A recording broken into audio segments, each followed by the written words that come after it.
र त्यस पछाडि अब तिनी द्रौपदी सर्वलोकेषु वार्षेय पुरा उनको समय अब वृद्धि हुँदै गयो अथवा बढ्दै गइन्। विवाहको लागि योग्य भइन्। अब विवाह गराउनु पर्ने कसको साथमा कसरी विवाह गर्न त राजाले यसो विचार गर्नुभयो। छोरी त राम्री छन्, असाध्यै सुन्दरी छिन्।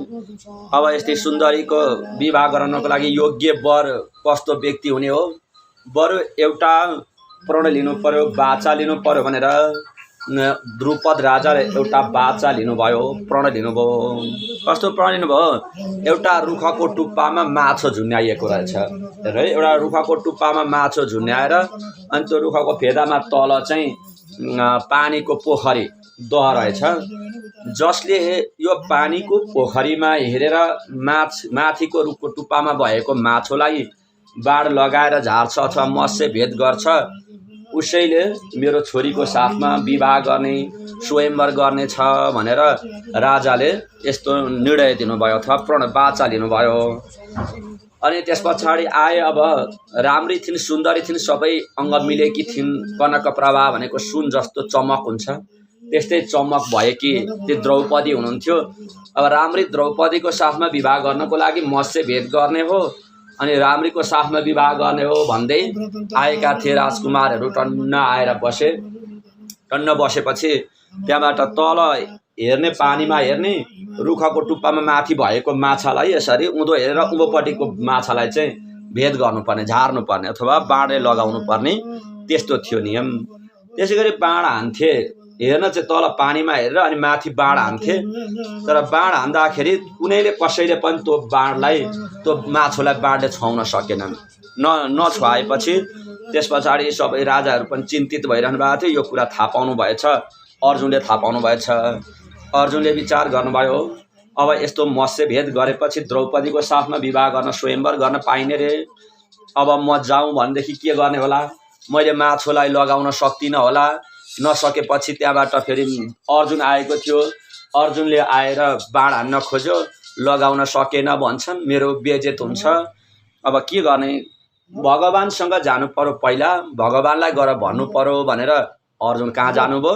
भगवान कृष्णको साथमा गएर भगवानलाई गएर स्तुति गर्न थाल्नुभयो। दामोदर दया सिन्धु कृष्ण कृष्ण जगत पते, हे नाथ हे रमानाथ केशव क्लेशनाशन।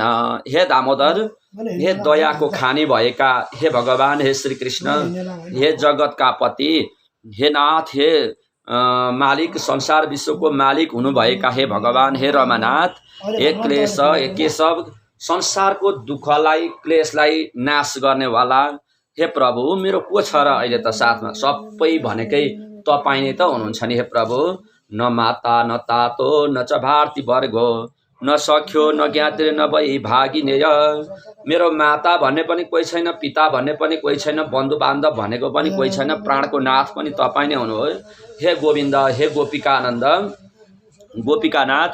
गोविन्द भनेको जसले गोवर्धन पर्वतलाई धारण गर्नेवाला हे भगवान, हे गोपीका मालिक हुनुभएका, गोपिनीका मालिक, गोपहरूका मालिक, गाईका मालिक हुनुभएका हे गोपाल, हे वंशीधरी, हातमा वंशी लिनेवाला हे भगवान, दीनबन्धो, जो पीडित छ, जो दुखी छ, यस्ताहरूको दाजुभाइ सम्मान भएर रक्षा गर्नेवाला हुनुहुन्छ हे नाथ, हे दयाका खानी हे भगवान। तपाईको महिमा, तपाईको शक्ति वर्णन गरेर कसले सक्छ र हे प्रभु? अब मलाई एउटा वरदान दिनु पर्यो। त्यो द्रुपद राजाकी छोरी द्रौपदीको विवाह हुँदैछ, स्वयंवर हुँदैछ। जसले मत्स्य भेद गर्छ उसैले चाहिँ त्यो उसैको साथमा चाहिँ विवाह हुन्छ रे। मलाई जसरी भए पनि त्यो शक्ति दिनु पर्यो प्रभु भनेर अर्जुनले भगवान श्री कृष्णसँग भन्नुभयो। भगवान भन्नुहुन्छ, अर्जुन, अब तिमीलाई मैले वरदान दिएर अनि फेरि तिमी चाहिँ मत्स्य भेद गर, तिमी चाहिँ विवाह गरेर आउँछौ, जाऊ न, बाण हान, लाग्यो भने लिएर आऊ, लागेन भनेदेखि फिर्ता आऊ, भगवानले भनिदिनु भयो। अर्जुन भन्नुहुन्छ, होइन प्रभु, फेरि अर्जुन आएको थियो, अर्जुनले आएर बाण हान्न सकेन, फिर्ता भएर गयो भन्छन्, मेरो बेइज्जत हुन्छ नि, फेरि के गर्नु? अर्जुनले भन्नुभयो, त्यसो भए नजाऊ, त्यस्तो डर लाग्छ भने किन जानु त? के बाण हान्न लिएर आऊ, नभए नजाऊ भनिदिनु भएछ। होइन प्रभु, मैले त जसरी पनि जानुपर्छ भन्नुहुन्छ अर्जुन। त्यसो भए तिमीलाई त्यस्तो अप्ठ्यारो लाग्छ भने एउटा वृद्ध बुढो ब्राह्मणको रूप धारण गरेर जाऊ अनि बाण हान्दाखेरि लाग्यो भनेदेखि कन्या लिएर आऊ, लागेन भनेदेखि त्यतिकै आऊ भगवानले भनिदिनु भयो। अनि वृद्ध ब्राह्मण आइरहेको थियो, बाण हान्यो, लागेन, त्यतिकै गयो भन्छन्, तिम्रो नामै लिँदैनन्, जाऊ तिमी बाण हान भनेर भगवानले अराइदिनु भयो। अनि अर्जुन त्यहाँबाट अब त्यस्तै गर्नु पर्यो नि, भगवानले भनेको कुरा मान्नै पर्यो भनेर अर्जुन जानुभयो। फेरि भगवानले जे भने पनि मान्नुहुन्थ्यो क्या पञ्चपाण्डवहरूलाई भगवान बेला बेला भन्नुहुन्थ्यो, ए पञ्चपाण्डवहरू हो यस्तो काम गर्नुपर्छ, यस्तो गर भन्नुहुन्थ्यो।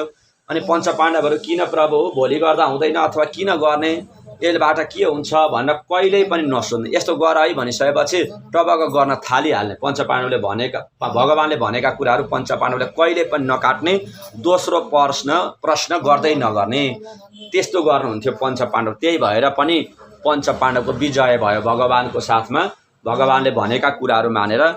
अनि त्यस पछाडि अब यसै गरी बुढो ब्राह्मणको रूप धारण लिएर जानु पर्यो भनेर जानुभयो अर्जुन जानुभयो। सबैजना छक्क परे, त्यहाँ त हेरेका व्यक्तिहरूले हेरेका भए। हामी जस्ता यस्ता युवाहरू जो धनुर्विद्यामा पनि युक्त भएका, पूर्ण भएका, धनुर्विद्या पढेका हामी यस्ता व्यक्तिहरूले त त्यो माछुलाई छाउन सकेनौँ, बाण हान्न सकेनौँ। यस्ता बुढा ब्राह्मण के आएका होलान्, कस्तो लोभ लागेको होला, के बाण हान्न आएका होलान् भन्छन् सबैजना। अनि तिनै बुढा ब्राह्मण थिए, तिनीले तल पानीमा हेरेर माथिपट्टिको माछुलाई बाण लगाइदिनु भयो। बाणले घर लाग्यो, मत्स्यभेद भयो, मत्स्यभेद गरिदिनु भयो। राजाले भन्न थाल्नुभयो, यस्ता युवा आएर बाण हान्न सकेनन्, यस्तो ब्राह्मण, त्यो पनि बुढा ब्राह्मणले आएर बाण हाने, म त यस्ता बुढा ब्राह्मणलाई त छोरी दिन्न भन्न थाल्नुभयो फेरि राजाले। अनि त्यस्तो भनेपछि फेरि अर्जुनले आफ्नो रूप लिनुभएछ होइन, त्यो ब्राह्मणको रूप छोडेर आफ्नै रूप लिनुभयो। आफ्नै रूप लिएपछि अनि फेरि खुसी हुनुभयो, अब म विवाह गराइदिन्छु भनेपछि फेरि अर्जुन भन्नुहुन्छ, हामीलाई पहिला हाम्री आमाले भन्नुभएको थियो, कुन्ती माताले भन्नुभएको थियो, बाबुहरू हो तिमीहरू 5 भाइ छौ, 5वटा छोरा, कुनै कुरा भेट्टायौ भनेदेखि 5 भाइले मिलेर खानु है, मिलेर ग्रहण गर्नु है भन्नुभएको थियो।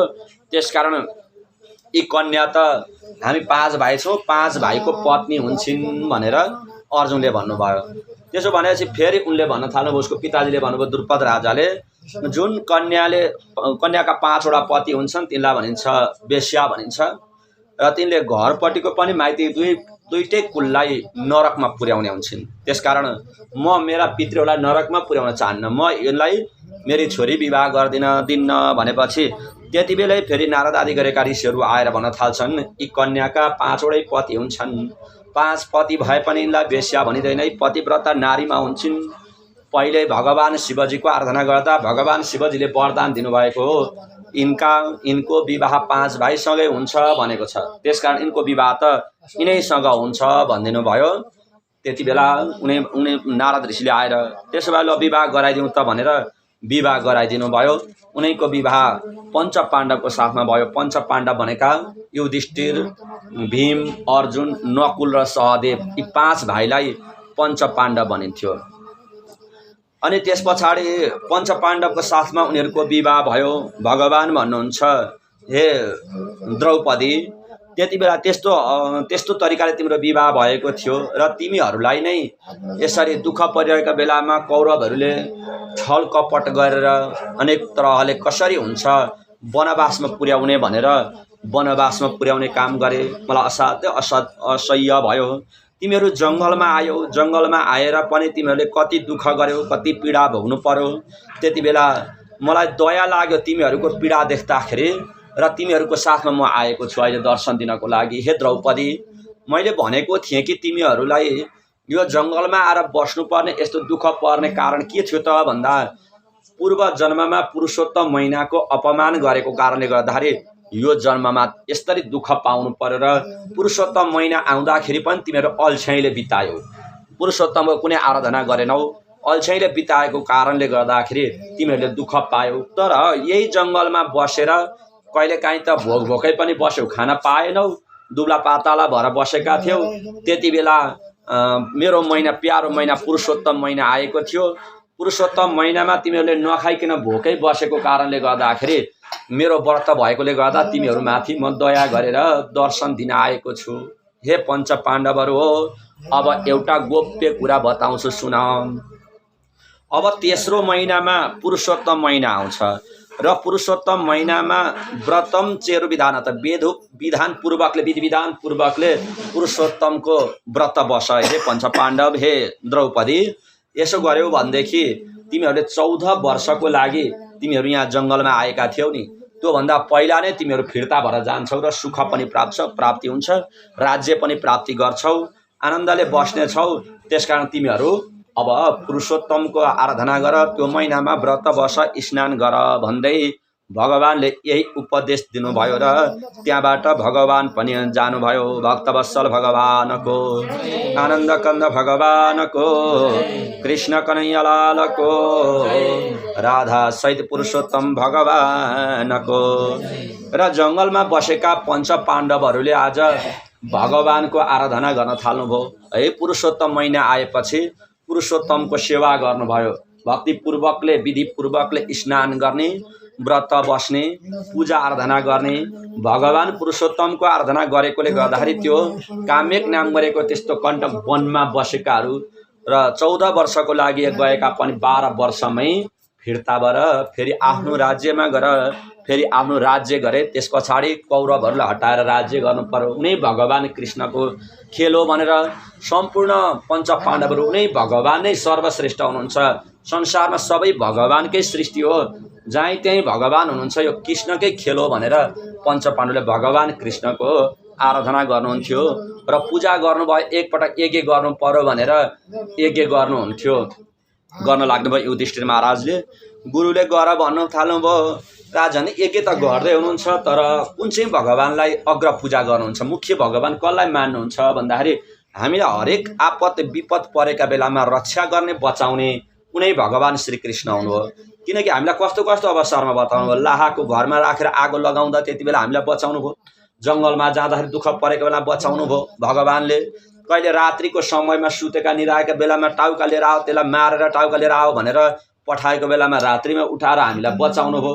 र सर्वत्र उनै भगवान नजानेको होइन, सर्वत्र देख्ने, सबै जान्नेवाला उनै भगवान हुनुहुन्छ। त्यसका हामी म अब यज्ञ गर्दाखेरि अग्र पूजा उनै भगवान श्रीकृष्णको गर्छु भनेर युधिष्ठिर महाराजले अग्र पूजामा भगवान श्रीकृष्णको गर्नुभएको थियो। भक्तवत्सल भगवानको, यो पनि कृष्णको, यो पनि कृष्णको, सारा संसार कृष्णको, म पनि कृष्णको, यो पनि कृष्णको, त्यो पनि कृष्णको, सारा संसार कृष्णको, म पनि कृष्णको, यो पनि कृष्णको।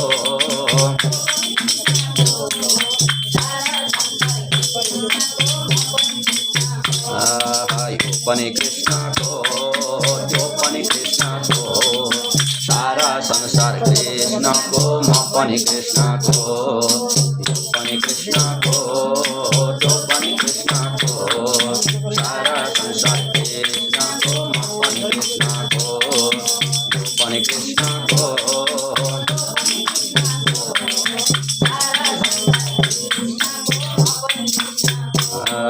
यो पनि कृष्णको, यो पनि कृष्णको, सारा संसार कृष्णको, म पनि कृष्णको, यो पनि कृष्णको, यो पनि कृष्णको, सारा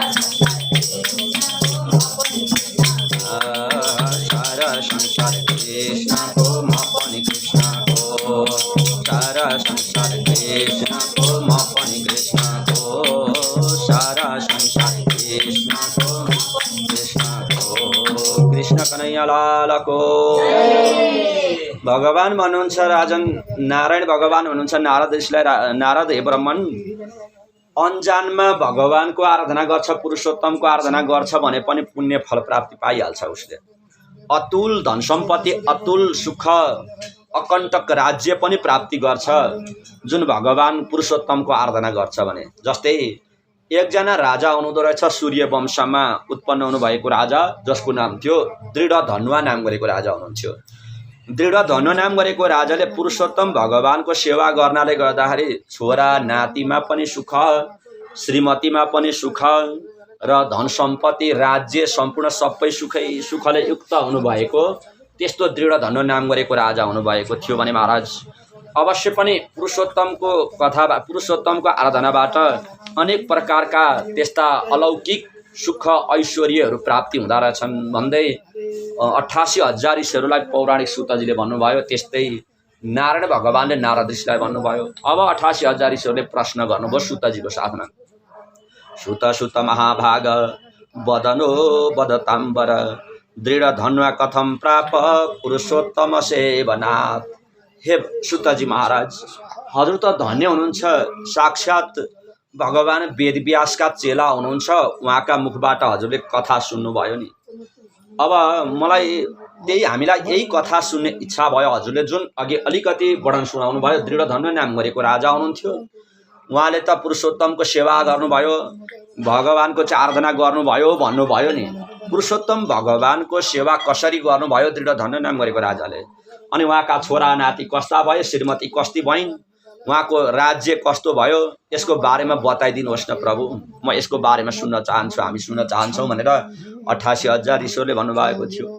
सुतजी भन्नुहुन्छ, हे 88,000 ऋषिहरू हो, जुन प्रश्न गर्यौ नि तिमीहरूले, यो त पुरातन पहिला एकजना नारद ऋषिले ब्रह्मपुत्र नारद ऋषिले नारायण भगवानको आश्रममा बद्रीनारायणमा बसेर नारायण भगवानसँग यही प्रश्न गर्नुभएको थियो। जुन प्रश्न तिमीहरूले गर्यौ, जुन कथा भगवान नारायणले नारदलाई सुनाउनु भएको थियो, त्यही कथा अब म तिमीलाई सुनाउँछु भन्नुहुन्छ नारद ऋषिलाई नारायण भगवान। हे ब्राह्मण, शृणु ब्राह्मण वक्ष्ये प्रवक्ष्यहं भूपस्य दृढधनुनां कथां पुरातने रम्यं शोधुर्णीमिव पावनीं। राजन, यो त असाध्यै पावन कथा हो। अनि दृढ धन्य नाम गरेको राजा कस्तो राजा हुनुहुन्थ्यो यसको बारेमा पनि म बताइदिन्छु। राजन, हैहय नाम गरेको देश थियो। हैहय नाम गरेको देशमा श्रीमान महापति महीपति पृथ्वीका पति महान राजा हुनुहुन्थ्यो, जसको नाम थियो चित्रधर्मा नाम गरेको राजा। विख्यात भनेको पराक्रमी राजा, प्रख्यात सबैले चिन्ने हो। चित्रधर्मा भनेपछि सबैले ठुला महान राजा भन्ने, सत्यमा रहने, पराक्रमी रहने, बलवान भएका त्यस्ता राजा हुनुहुन्थ्यो, जसको नाम थियो चित्रधर्मा। अनि चित्रधर्मा नाम गरेको राजाको छोरा दृढ धन्य नाम गरेको हुनुभएछ। राधे राधे। दृढ धन्य नाम गरेको राजा कस्तो हुनुहुन्थ्यो भन्दा सर्वगुण सम्पन्न, सबै गुणले युक्त हुनुभएको है। सब कुनै पनि गुण नभएको भन्ने कुनै पनि थिएन दृढ धन्य नाम गरेको राजालाई। सत्यवान हुनुहुन्थ्यो, धार्मिक हुनुहुन्थ्यो, पवित्रता सधैँभरि शुद्धता पवित्रतामा रहने हुनुहुन्थ्यो राजा। राजाले के सोच्नुहुन्थ्यो भने मनुष्य भएर जन्मेपछि जन्मेको मनुष्य भएको चाहिँ कहिले त्यो अर्थ त्यो पुरा कहिले हुन्छ रे त? राधे राधे। हामी मनुष्य भएर जन्मेका छौँ नि, हामी मनुष्य भएको कहिले चाहिँ त्यो अर्थ हुन्छ त? अब कहिले चाहिँ हामी बल्ल मनुष्य भएको राम्रो भएछ है भनेर कहिले भन्नु त? कुन चाहिँ समयलाई मनुष्य भएको भन्नु त? राधे राधे है। अनि हामीले जन्मेको सफलता कहिले पाइन्छ त भन्दाखेरि जुन दिन हाम्रो मुखबाट भगवान कृष्णको नाम उच्चारण हुन्छ नि, भगवानका भजन कीर्तनहरू यो मुखबाट निकालिन्छ, यो मनमा चाहिँ भगवान कृष्णको चिन्तन हुन्छ है, गुरुको चिन्तन हुन्छ, त्यति बेला सोच्नु रे बल्ल मैले जन्मेको अब चाहिँ सफल भयो, मेरो जिब्रो मेरो मुख पनि अब चाहिँ धन्य भयो, किनकि भगवानको भजन भगवानको नाम उच्चारण गर्न पाएँ भनेर त्यस्तो कुराहरू सोच्नुहुन्थ्यो रे दृढ धन्य नाम गरेको राजा। अनि भगवानको भजन पनि गर्ने, भगवानको भक्त पनि हुनुभयो, महातेजस्वी हुनुहुन्थ्यो, ब्राह्मणहरूलाई खुसी बनाएर यज्ञ कार्य पूजा पाठहरू गरिराख्नुहुन्थ्यो। त्यस्तो राजा हुनुभयो दृढ धन्य नाम गरेको राजा। छोरो यस्तो भएको देख्दाखेरि चित्रधर्मा नाम गरेको राजालाई पनि प्रसन्न हुनुभयो, खुसी लाग्यो क्या। अब छोरो त्यति भगवानको आराधना गर्छ, आराधयामि श्रीकृष्णम दिभुज मुरलीधरम। भगवान श्रीकृष्णको आराधना गर्ने, मुरली हातमा लिनेवाला भगवान दुई हात हुनुभएको भगवानको सेवा गरिराख्ने, त्यस्तो देख्दाखेरि पिताजीको मनमा पनि आनन्द आयो, खुसी आयो। आनन्दम नयनानन्दम निज पतनवासिनम। आफ्नै घरमा बसेर भए पनि चित्रधर्माले अब यसो सोच्नुभयो, घरमा बसेर त कहिले पनि उद्धार हुँदैन। घरमा बसेर मेरो घर भनौँ, मेरो धन सम्पत्ति भनौँ, मेरो श्रीमान श्रीमती छोराछोरी नाति नातिना भन्दा भन्दै त्यो मौरीको मह कस्तो गुलियो हुन्छ नि होइन, त्यही सम्मानको हुन्छ र यो माया भनेको। त्यतापट्टि लाछि कहिले पनि भगवानतिर मन नजाने, त्यतैपट्टि मन भुलिराख्ने। ध्रुव, अम्बरीश, सरियाती राजा, ययाति राजा, रन्तिदेव, शिवी जस्ता राजाहरूले भगवानको आराधना गरेर भगवान प्राप्ति गरे, मुक्ति भए। अब हामी चाहिँ के घरमा बसिराख्नु त? अब जङ्गलमा जान्छु र तपस्या गर्छु अनि भगवानको आराधना गरेर यसो मुक्ति त हुनु पर्यो भनेर चित्रधर्म नाम गरेको राजाले सोच्नुभयो र त्यहाँबाट उनी भगवानको, हरि भगवानको सेवा गर्नको लागि जङ्गलमा गएर श्रीकृष्ण मनसा स्मरण, राजाले चित्रधर्माले भगवान श्रीकृष्णको स्मरण गर्नुभयो हैन। स्मरण गर्दै जङ्गलमा गएर निराहार निरन्तरम केही नखाइकन निरन्तर तपस्या बस्नुभयो र धेरै समय बितिसकेपछि अब केही नखाइकन भगवानको स्मरण गर्दै गर्दै रहनु भएको थियो। मानव जीवन हो, एक दिन त त्यो चोलालाई त्याग्नु भएछ, राजाले त्याग्नुभयो। भगवानको भजन गर्दै गर्दै भगवानको नाम उच्चारण गर्दै गर्दै प्राण त्यागेकोले गर्दा तुरुन्तै भगवानका पार्षदहरू आए। भगवानका पार्षदहरू आएर विमानमा राखेर अनि भगवानको धाममा लिएर जानुभयो पार्षदले, चित्रधर्म नाम गरेको राजालाई। राधे राधे। अनि उसको पिताजीको देहान्त भएको थाहा पाउनु भएछ, सुन्नु भएछ दृढधन नाम गरेको राजाले। अब छोराको कर्तव्य हो पिताजीको काजक्रिया त गर्नु पर्यो नि, देहान्त भइसकेपछि। पिता माताको देहान्त भएपछि कपाल पनि काट्दैन, काजक्रिया पनि गर्दैन भन्ने कथम सपुत्र कथ्यते, त्यस्तालाई कसरी छोरा भन्नु त? त्यो छोरो होइन रे त्यो। अब छोराको कर्म त कसरी हुन्छ? पिता माताको उद्धारको लागि, मुक्तिको लागि काजक्रिया अर्धोदेखि कार्य त गर्नै पर्यो भनेर राजाले पिताजीको नाममा काजक्रिया 10-12 दिनसम्मको क्रियाक्रम गरिदिनु भयो। त्यस पछाडि आफ्नो राज्यमा बसिरहनु भएको थियो। राजा असाध्यै ज्ञानी विद्वान हुनुहुन्थ्यो, नीतिशास्त्र विशारद, नीतिशास्त्रलाई जान्नेवाला हुनुहुन्थ्यो, बुझेको हुनुहुन्थ्यो राजा। अनि त्यही राजाको श्रीमती हुनुहुन्थ्यो शीलवती भार्या। शीलावती भनेको सबै गुणले युक्त भएकी सुन्दरी पनि हुनुहुन्थ्यो अनि सबै गुणले युक्त भएकी पनि हुनुहुन्थ्यो। उसैको नाम थियो गुणसुन्दरी नाम गरेकी, दृढधन नाम गरेकी राजाकी श्रीमती हुनुहुन्थ्यो। ती गुणसुन्दरी चाहिँ विदर्भ नाम गरेको राजाकी छोरी हुनुहुन्थ्यो। अनि उनैबाट एउटी छोरीको जन्म भयो, चारुमती नाम गरेकी छोरी हुनुभयो। सर्व लक्षण संयुक्त, सबै लक्षणले युक्त भएकी चारुमती नाम गरेकी छोरी। त्यस पछाडि महाराज उनैबाट 4 भाइ छोरा भए। 4 भाइ छोरा पनि चित्रवाक, चित्रबाहु, मणिमांस र चित्रकुण्डल नाम गरेका भए। यस्ता विद्वान ठुला महान पराक्रमी छोराहरू भए। दृढधन नाम गरेको राजा असाध्यै खुसी हुनुभयो। छोराहरू पनि 4 भाइ उस्तिकै छन्, छोरी पनि, फेरि श्रीमती पनि सेवा पनि गरिराख्ने, मिठो बोली वचन बोल्ने, झर्को फर्को कहिले नगर्ने, नरिसाउने त्यस्तै श्रीमती छन्। सुखको राज्य छ, कुनै पनि प्रजाले यो राजा त काम लाग्ने छैन भनेर कसैले पनि नराम्रो गरी औँल्याउने कुनै पनि कहीँ पनि त्यस्तो लगाउने ठाउँ कहीँ पनि छैन। यति सुखको राज्य गर्नुभएको छ, गराउनु भएको छ दृढधन नाम गरेको राजाले। राजा पनि खुसी हुनुभयो। सबै कुराहरूमा जानेका गुणवान, सुराहा, प्रकृति सुन्दर यस्ता यस्ता सन्तान छोराहरू भएको देख्दाखेरि राजा प्रसन्न हुनुभयो। एक दिन त राजा सुतेका बेलामा पुरा यसो मनमा तर्कना गर्न थाल्नुभएछ। कहिलेकाहीँ त्यस्तो हुन्छ नि होइन, राति सुतेका बेलामा मनमा कुराहरू खेलायो अनि निन्द्रै नलाग्ने, यता बटारियो उता बटारियो, ओछ्याएको तन्ना चिप्लेर बरु भुइँमा पुग्छ, निन्द्रा लाग्दैन होइन। राधे राधे।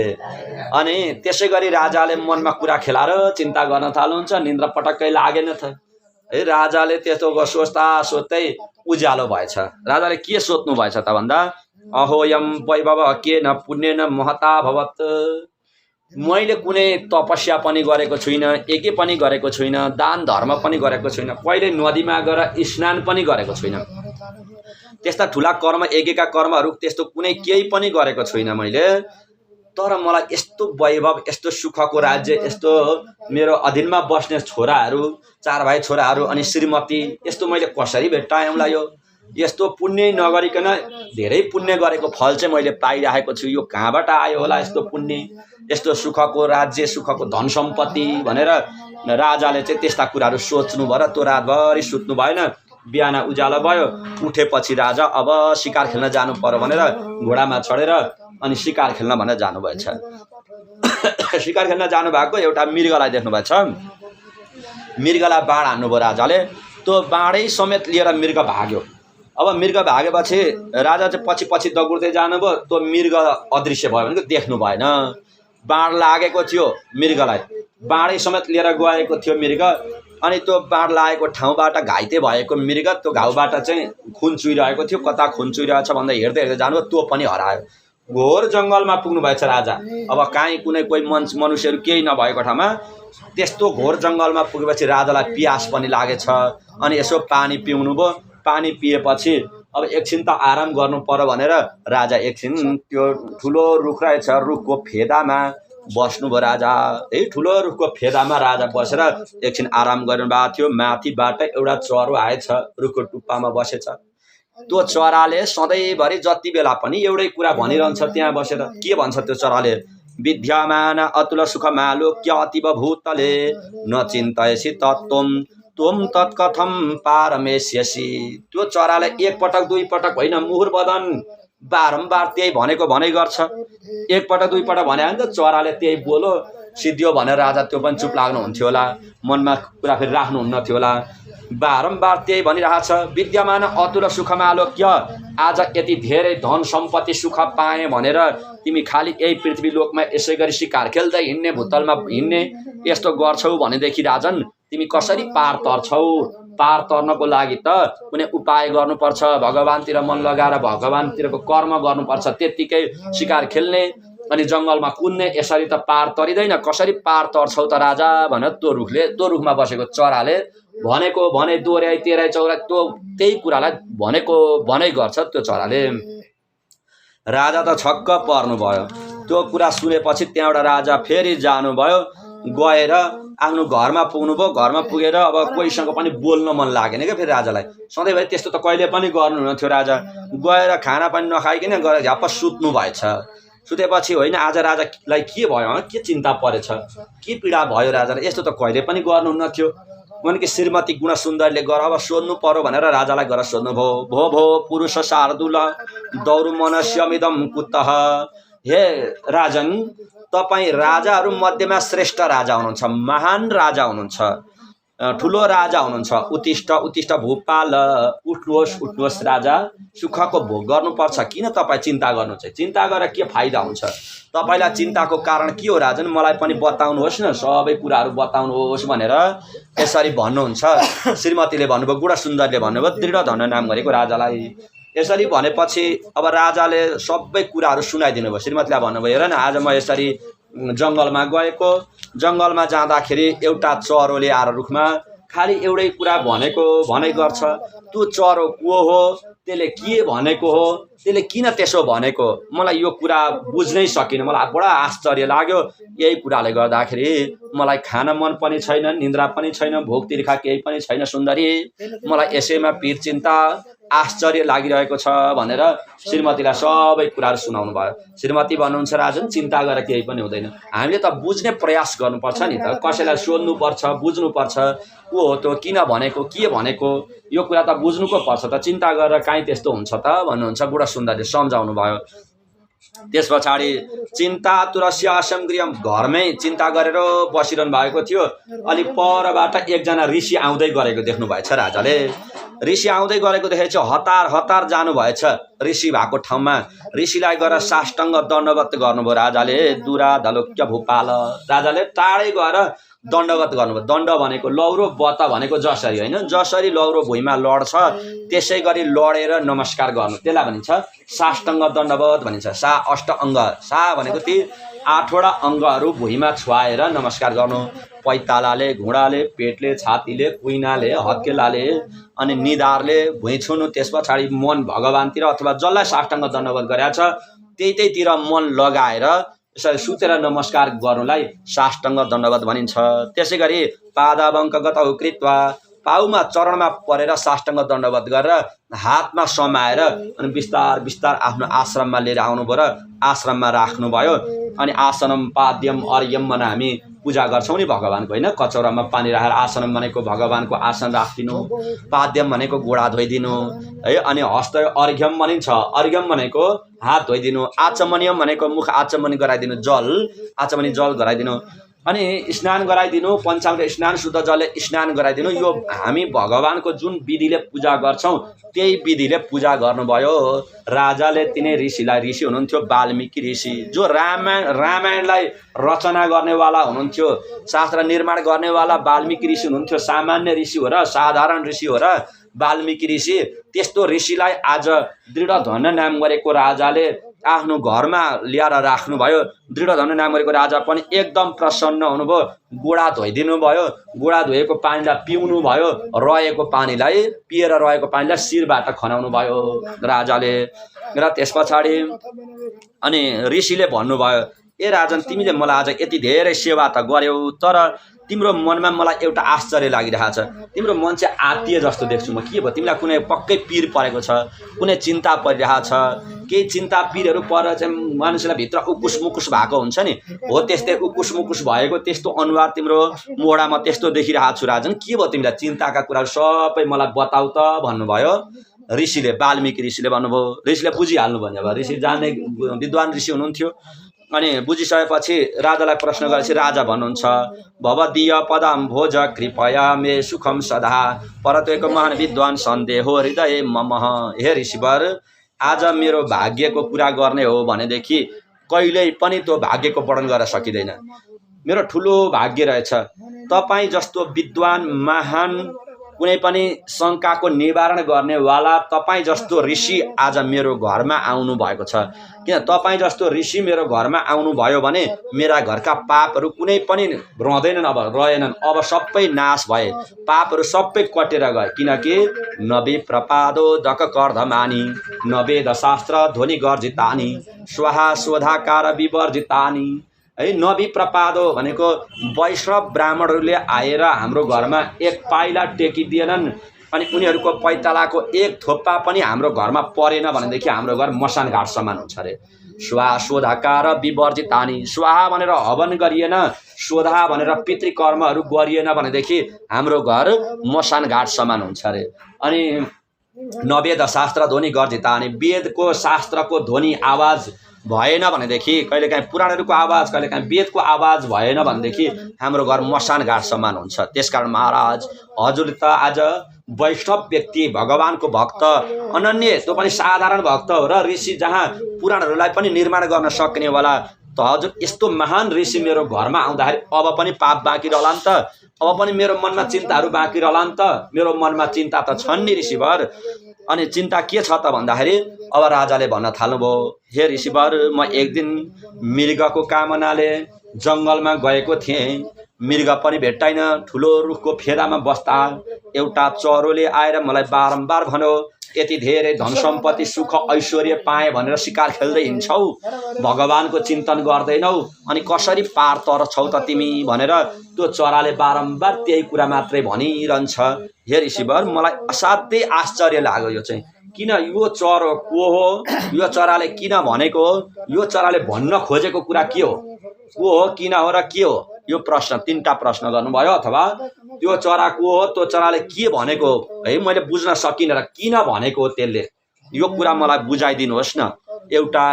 अनि फेरि अर्को कुरो पनि मलाई आश्चर्य लागिरहेछ, मेरा यति चारवटा छोरा छन्, एउटी छोरी छ, यो सबै कुनै पनि गुणमा यिनीहरूलाई ठोस लगाउने ठाउँ काहीँ केही पनि छैन।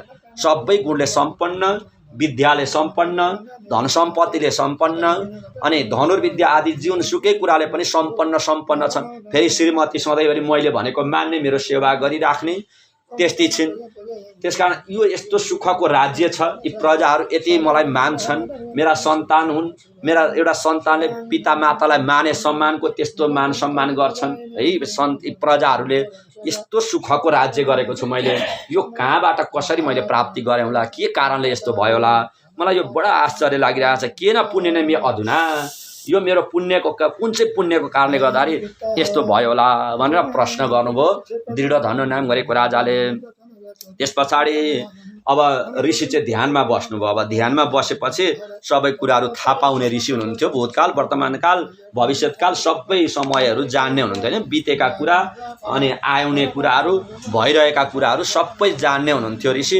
यसो ध्यानमा बस्नुभयो, एक मुहूर्त ध्यानमा बस्नुभयो अरे। एक मुहूर्त भनेको 48 मिनटसम्म ध्यानमा बस्नुभयो। त्यस पछाडि ध्यानमा बसिसकेपछि अनि राजाले यसो राजालाई भन्नुभयो, राजन शृणु भूपति शार्दूल प्राग जन्मनि तब पुरा जन्मनि राजेन्द्र भवान द्रविड देशजः। हे राजन, शार्दूल राजा मध्येमा सिंह जस्तो भनेको श्रेष्ठ राजा हुनुहुन्छ तपाईँ। तपाईको पूर्व जन्मको फल रहेछ यो सबै। यो जन्मको तपस्या, यो जन्मको पुण्य होइन, पूर्व जन्मको तपस्या, पूर्व जन्मको फलले गर्दाखेरि यो जन्ममा तपाईका यस्ता सन्तान, यस्तो राज्य, यस्तै श्रीमती प्राप्ति गर्नुभएको रहेछ राजा। यो सबै पूर्व जन्मको काम रहेछ। भगवान विष्णुमा भक्ति छ नि तपाईको, तपाईँ धार्मिक पनि हुनुहुन्छ, सत्यवादी पनि हुनुहुन्छ, यथालाभेन त्यो सवान आफूमा जे जस्तो हुन्छ त्यसैमा खुसी हुनुहुन्छ नि राजा। त्यो पनि सबै भगवानमा भक्ति गर्ने, भगवानमा आश्रय लिने, भगवानका भजन कीर्तन गर्ने, त्यो पनि सबै तपाईको पूर्व जन्मको फल रहेछ। पूर्व जन्ममा यदि पुण्य गरेको छ भनेदेखि यो जन्ममा भगवानको भजन गर्न मन लाग्छ, भक्ति गर्न मन लाग्छ, भगवानका भजन कीर्तनहरू गर्न मन लाग्छ होइन। जहाँ कथा सत्सङ्गतहरू भइरहेका हुन्छन् त्यस्ता कथा सत्सङ्गतहरू सुन्न मन लाग्छ अरे। पूर्व जन्ममा यदि त्यस्तो पुण्य गरेको छ भने, पूर्व जन्ममा पुण्य गरेको छैन, यो जन्म नि पुण्य गरेको छैन भनेदेखि त्यो भजन गरेर के फाइदा हुन्छ होइन, त्यो कथा सुनेर के फाइदा हुन्छ, मनै लाग्दैन, त्यो सत्सङ्गतिर मन ध्यानै जाँदैन। त्यसकारण यो पूर्व जन्मको पुण्यले गर्दाखेरि यस्तो हुन्छ अरे। अझ हामी कुनै यज्ञ गर्छौँ, पुराण लगाउँछौँ नि, कथा सुन्छौँ, यस्तो समयमा त कसैले निम्ता गरेको ठाउँमा भन्दा पनि निम्ता गरेका ठाउँमा त जानै पर्छ, गएन भने ऋण लाग्छ अरे। फेरि कसैले बोलाएको छ मेरा घरमा पुराण छ कथा सुन्नको लागि आउनु भनेर कसैले यज्ञमा निम्ता गरेको छ भने त्यहाँ गएन भने ऋण लाग्छ अरे उसलाई। त्यसले उसले ऋण लगाएको हुन्छ, त्यो हामी जानु भनेको चाहिँ तिर्नु अरे, ऋण तिर्न गएको अरे। कसैले यज्ञ गरिरहेका ठाउँमा कोही बोलाएको व्यक्ति गयो भने त्यसलाई के भनिन्छ, निम्तारु भनिन्छ नि, हो कि होइन। फलानाको एक घरमा यज्ञ छ अनि उसले यज्ञ गरेका ठाउँमा निम्तो गरेका निम्तारूहरू गए भन्छन् भन्दैनन्, निम्तारु भन्छन्। अनि त्यस्तो यज्ञमा नबोलाए, अब बोलाएका छैनन्, नबोलाएको व्यक्ति चाहिँ जाँदाखेरि त्यसलाई निम्तारु भन्न मिल्छ त? निम्तो गरेको व्यक्तिलाई को निम्तारु भनिन्छ, निम्तो नगरेको व्यक्तिलाई निम्तारु भन्न पाइन्छ? पाइएन, त्यो मिलेन। अनि निम्तारु त्यो चाहिँ के हुन्छ त त्यति बेला? अब निम्तो गरेको भएदेखि निम्तारु भयो, निम्तो नगरेको भए के हुन्छ? भक्त हुन्छ अरे है, भगवानको भक्त हुन्छ अरे। त्यो चाहिँ व्यक्तिको लागि भन्दा पनि भगवानको लागि गएको हुन्छ अरे। निम्तो गरेको ठाउँमा जाँदा व्यक्तिको लागि गयो, किन फलानाले निम्तो गरेको छ जानै पर्यो नि अब भनेर गयो। निम्तो गरेको छैन, अब निम्तो नगरेको ठाउँमा जानु भनेको चाहिँ भगवानको लागि गएको हुन्छ, त्यो चाहिँ झन् शुद्ध भक्त हुन्छ। कथामा यस्ता यज्ञमा जान चाहिँ निम्तो छैन भनेर कहिले पनि भन्नु हुँदैन अरे। निम्तो नगरेको ठाउँमा गयो भने त झन् उत्तम फल है, त्यस्तो फल प्राप्ति हुन्छ। त्यसकारण प्रागजन्म चरित्र सबै पूर्व जन्म, त्यो निम्तो नगरिकन पनि पूर्व जन्म निम्तो पुण्य गरेको छैन भने फलानाले निम्तो गरेको छैन म त जान्न त्यसको यज्ञमा, त्यो पुण्य गरेको छैन, त्यही पुण्यले हुत्याएर लान्छ क्या त्यसलाई। जा भन्दै पुण्यले हुत्याउँछ, त्यो पुण्यले लिएर जाने हो। जहाँ यज्ञमा गएर कथा सुन्नको लागि निम्तो ठाउँमा जान्छ भने त्यसको पुण्यले चाहिँ हुत्याउँदै लिएर जान्छ, त्यो पुण्यको प्रभावले गर्दाखेरि। त्यसकारण यो सबै भगवानको भजन कीर्तन गर्ने, मन लगाउने, चिन्तन गर्ने, गुरुको आश्रयमा पर्ने, आचरणमा लिने, यो सबै के हो भन्दा पूर्व जन्मको फल हो राजन। यो सबै तपाईँको पूर्व जन्मको रहेछ भनिदिनु भयो वाल्मीकि ऋषिले। पूर्व जन्ममा म के कस्तो रहेछु त, के गरेको रहेछ मैले पूर्व जन्ममा त्यस्तो पुण्य भन्नुहुन्छ राजा। अनि वाल्मीकि ऋषि भन्नुहुन्छ अब राजन त पूर्व जन्मको कथा, तपाईँको पूर्व जन्मको कथा सुनाइदिन्छु, ध्यानपूर्वक सुन्नुहोस् भन्नुभयो। पूर्व जन्ममा एउटा द्रविड नाम गरेको देश रहेछ। द्रविड नाम गरेको देशमा तपाईँ त्यति बेला बस्नुहुन्छ, त्यति बेला सुदेव नाम गरेको राजा हुनुहुन्थ्यो तपाईँ। द्रविड नाम गरेको देशमा नजिकै एउटा ताम्रपडी नाम गरेको नदी रहेछ। ताम्रपडी नाम गरेको नदीको किनारमा सुदेव नाम गरेको ब्राह्मण बस्नुहुन्थ्यो। धार्मिक राजा, सत्यवादी, सत्य बोल्नेवाला राजा सुदेव नाम गरेको राजा। यथालाभेन त्यो समान आफूले जे जस्तो लाभ हुन्छ नि, जे जति कमाइ हुन्छ त्यसैमा सन्तुष्ट हुने रे, त्यसैमा रमाउने। मलाई पुगेन अझै हुन्थ्यो, अझै भए हुन्थ्यो, 118 किलो कति सुन्नु आउँदा नि अझै नपुगिरहेको होला नि तिनीहरूलाई होइन। पित्तल बनाउँदाखेरि पनि अझै 15-20 किलो अझै आएको भए नि त हुन्थ्यो नि भन्यो होला। तर ती राजालाई चाहिँ जति भयो त्यसैमा सन्तुष्ट, कसैले लुटेर ठगेर ढाँटेर होइन। सत्यवादी राजा हुनुहुन्थ्यो। आफ्नो पौरखको धन सम्पत्तिलाई मात्रै धन सम्पत्ति ठान्ने, बिना पौरखको धन सम्पत्ति भनेको पाप पतिङ्ग होइन, त्यो मलाई केही काम छैन भने त्यस्तो ठान्ने सुदेव नाम गरेको ब्राह्मण हुनुहुन्थ्यो। अनि वेद अध्ययनले सम्पन्न हुनुहुन्थ्यो। भगवान विष्णुको भक्त हुनुहुन्थ्यो, वैष्णव हुनुहुन्थ्यो अरे। अनि उनकी श्रीमती हुनुहुन्थ्यो गौतम ऋषिकी छोरी हुनुहुँदो रहेछ, गौतमी नाम गरेकी। गौतमी पनि सेवा गर्ने, पतिको सेवा गर्ने, पतिको खुसी के गर्दाखेरि पति खुसी हुनुहुन्छ त्यसै गरी सेवा गरेर रहनुहुन्थ्यो। अनि एक दिन राजालाई, तिनै ब्राह्मणलाई असाध्यै वैराग्य लागेछ, चिन्ता लागेछ, पीर परेछ। पीर परेपछि अनि पत्नीसँग भन्नुभएको छ, ए सुन्दरी, यो संसारमा सुखमा त हामी बसेका छौँ नि, अब होइन, सुखले बसेका छौँ, हामीलाई के चाहिँ कमी छ र? धन सम्पत्तिको ठाउँमा धन सम्पत्ति छ, सुख छ, आनन्द छ, वेद विद्या आदि सबैमा छ, तर हामीलाई एउटा दुःख छ, हाम्रा सन्तान भएन। हेर, सन्तान नभएपछि भोलि मरिएला, मरेपछि काजक्रिया भएन भनेदेखि यो सम्पत्तिले पनि काम लाग्दैन, कसले यो सम्पत्तिको संरक्षण गर्छ? काजक्रिया भएन भने आफूले गरेको पुण्यको पनि फल पाइँदैन रे। त्यसकारण अब हामीलाई सन्तान नभएपछि त के गर्नु पर्यो? मलाई त यस्तो लाग्न थाल्यो कि यो सन्तान बिना बाँच्नु त बेकार रहेछ, सन्तान बिनाको धन पनि बेकार रहेछ, मलाई त बरु मर्न मनको लाग्यो भन्नुहुन्छ सुदेव नाम गरेको ब्राह्मणले पत्नी गौतमीसँग भन्नुभयो। यति भनिसकेपछि पत्नी भन्नुहुन्छ, हे स्वामी, यस्तो भनेर पनि हुन्छ त काहीँ? यस्तो तुच्छ वाक्य कहिले पनि बोल्नु हुँदैन। यो तपाईँले मर्छु भन्नु पनि, मर्छु भन्नु भनेको त तुच्छ वाक्य हो। ब्रूहि तुच्छ वाक्य नि साम्प्रतम, यस्ता तुच्छ वाक्य गर्नु हुँदैन। तपाईँलाई थाहा छ तुच्छ वाक्य बोलेर के फाइदा हुन्छ? केही पनि फाइदा हुँदैन। भगवानको भजन गर्नुपर्छ, भगवानको कीर्तन गर्नुपर्छ, भगवानका शरणमा पर्नुपर्छ भन्नु न, बरु त्यताबाटको सुख पाइन्छ त। अनि भगवानको आश्रयमा पर्यो, भगवानलाई दया लाग्यो, भगवानको कृपा पर्यो भने त सन्तान बरु त्यहाँबाटको भगवानले सन्तान दिनुहुन्छ त। के मरेर चाहिँ तपाईँलाई सन्तान पाउनुहुन्छ त? मरेपछि तपाईँलाई कसैले सन्तान दिन्छ नि त स्वामी भन्न थाल्नुभयो। सुखावाप्ति ज्ञानी नस्तव सुव्रत। अनि सन्तान भएर पनि के गर्नु? एकजना चित्रकेतु नाम गरेको राजा हुनुहुन्थ्यो, उनका पनि सन्तान भएनन्। सन्तानका निमित्त कति कर्म गर्नुभयो, एउटी श्रीमतीबाट सन्तान नभएपछि अर्की ल्याउँदै 1 करोड त श्रीमती बनाउनु भएछ, र पनि सन्तान भएनन्। अन्तिममा नारद ऋषि र अंगिरा ऋषिले भगवानको चिन्तनद्वारा भगवानका मन्त्र, वेद मन्त्र पढेर एउटा फल दिनुभयो। त्यो फलद्वारा जेठी पत्नी कृतद्युति नाम गरेकीले फल खानुभएको थियो, उनबाट छोरो जन्म्यो। छोरो जन्मेपछि त खुसी हुनुभयो नि राजा, होइन? छोराको निमित्त 1 करोड श्रीमती ल्याउनु परेको थियो, अहिले छोरो जन्मेपछि खुसी हुनुभयो। अब राजा खुसी त हुनुभयो, तर के गर्नु? ती सौताने आमाहरूले मिलेर विष खुवाइदिए, त्यो बच्चा मरिहाल्यो। सन्तान भयो, सन्तान भएर मर्नु भनेको त नहुनुभन्दा पनि झन् ठुलो चिन्ता भयो, झन् ठुलो पीर पर्यो। अनि त्यहाँ पनि पुत्र शोकले ताबित, पुत्रको शोकले गर्दा झन् पीडित हुनु पर्यो चित्रकेतु नाम गरेको राजाले। अनि अङ्ग नाम गरेको राजा हुनुहुन्थ्यो। अङ्ग नाम गरेको राजाका पनि सन्तान भएनन्। सन्तान नभएपछि यज्ञद्वारा सन्तान भयो। सन्तान चाहिँ बेन नाम गरेको छोरोको जन्म भयो। त्यो बेन कस्तो भयो? हुर्किँदै बढ्दै त गयो, तर कहिलेकाहीँ यसो घरबाट बाहिर निस्क्यो भने बुढापाकालाई भेट्टायो भने टपक्क टिपेर मिल्काइदिने, बालबच्चाहरूलाई भेट्टायो भने जिब्रो समातेर चुडेर मिल्काइदिने, अनि जिब्रो एकातिर बच्चाहरू एकातिर मारिदिने, त्यस्तो भयो।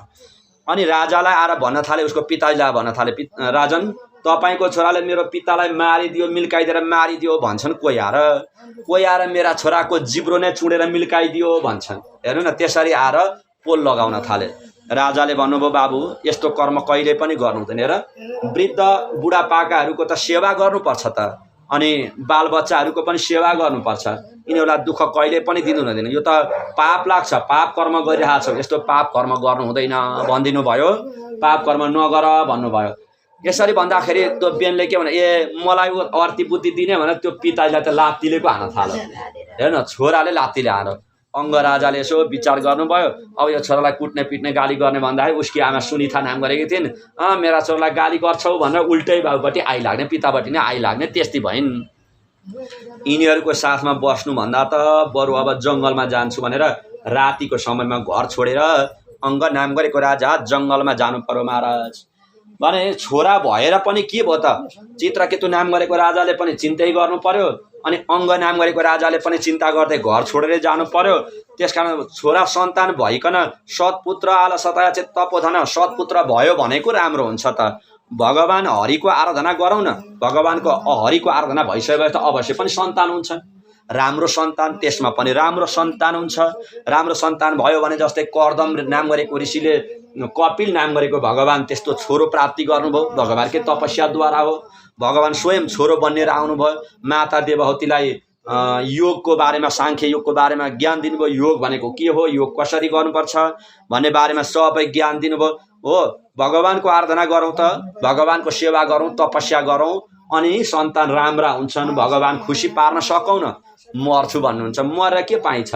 कहिल्यै पनि त्यस्तो तुच्छ वाक्य नबोल्नु है स्वामी भन्दै गौतमीले सुदेवलाई सम्झाउनु भयो। यसरी सम्झाउनु भयो। अनि त्यस पछाडि लु हो त, लु जाउँ न त, जाउँ अब तपस्या गर्न जाउँ भनेर सुदेव र गौतमी ताम्रपणी नाम गरेको नदीको किनारमा गएर कठोर तपस्या बस्नुभयो। कस्तो तपस्या भने शुष्क पूर्ण आहार पञ्चमे दिने। सुकेका पात खाने अनि पानी मात्रै खाने, जल मात्रै खाने, अरू केही पनि नखाने। त्यो पनि सधैँभरि जुन बेला त्यही बेला हो र 5 दिनमा एकपटक मात्रै खाने।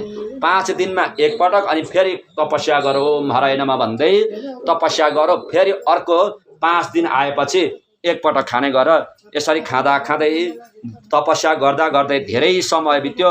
जम्मा 4 अब्द सहस्राणी गतान्येव तपो निधे। 4000 वर्षसम्म तपस्या गर्नुभएको छ। कसको तपस्या गर्नुभयो?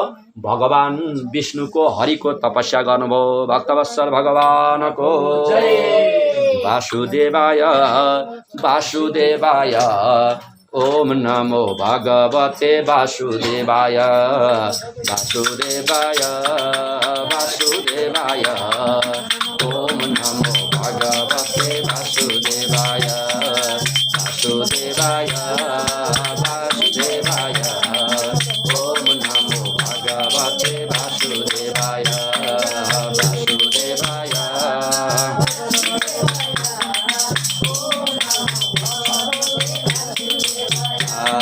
वासुदेवाय वासुदेवाय ओम नमो भगवते वासुदेवाय वासुदेवाय वासुदेवाय।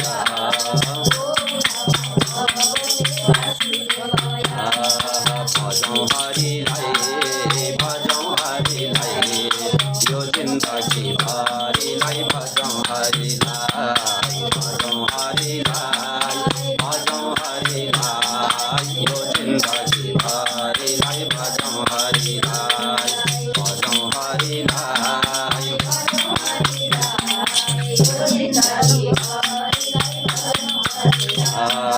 भजौं हरिलाई भजौं हरिलाई यो जिन्दगी भरिलाई भजौं हरिलाई भजौं हरिलाई।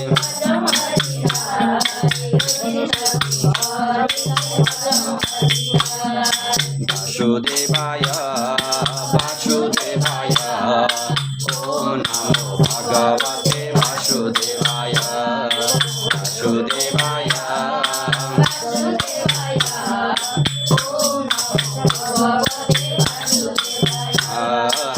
ओम नमो भगवते वासुदेवाय ओम नमो भगवते वासुदेवाय ओम नमो भगवते वासुदेवाय। वासुदेव भगवान को, आनंद कंद भगवान को, राधा सहित पुरुषोत्तम भगवान को। र यस पछाडि भगवान भक्तवत्सल हुनुहुन्छ भन्दै 4000 वर्षसम्म यसरी भगवानको आराधना गर्दै भगवानको भजन कीर्तन गाएर बिताउनु भयो महाराज।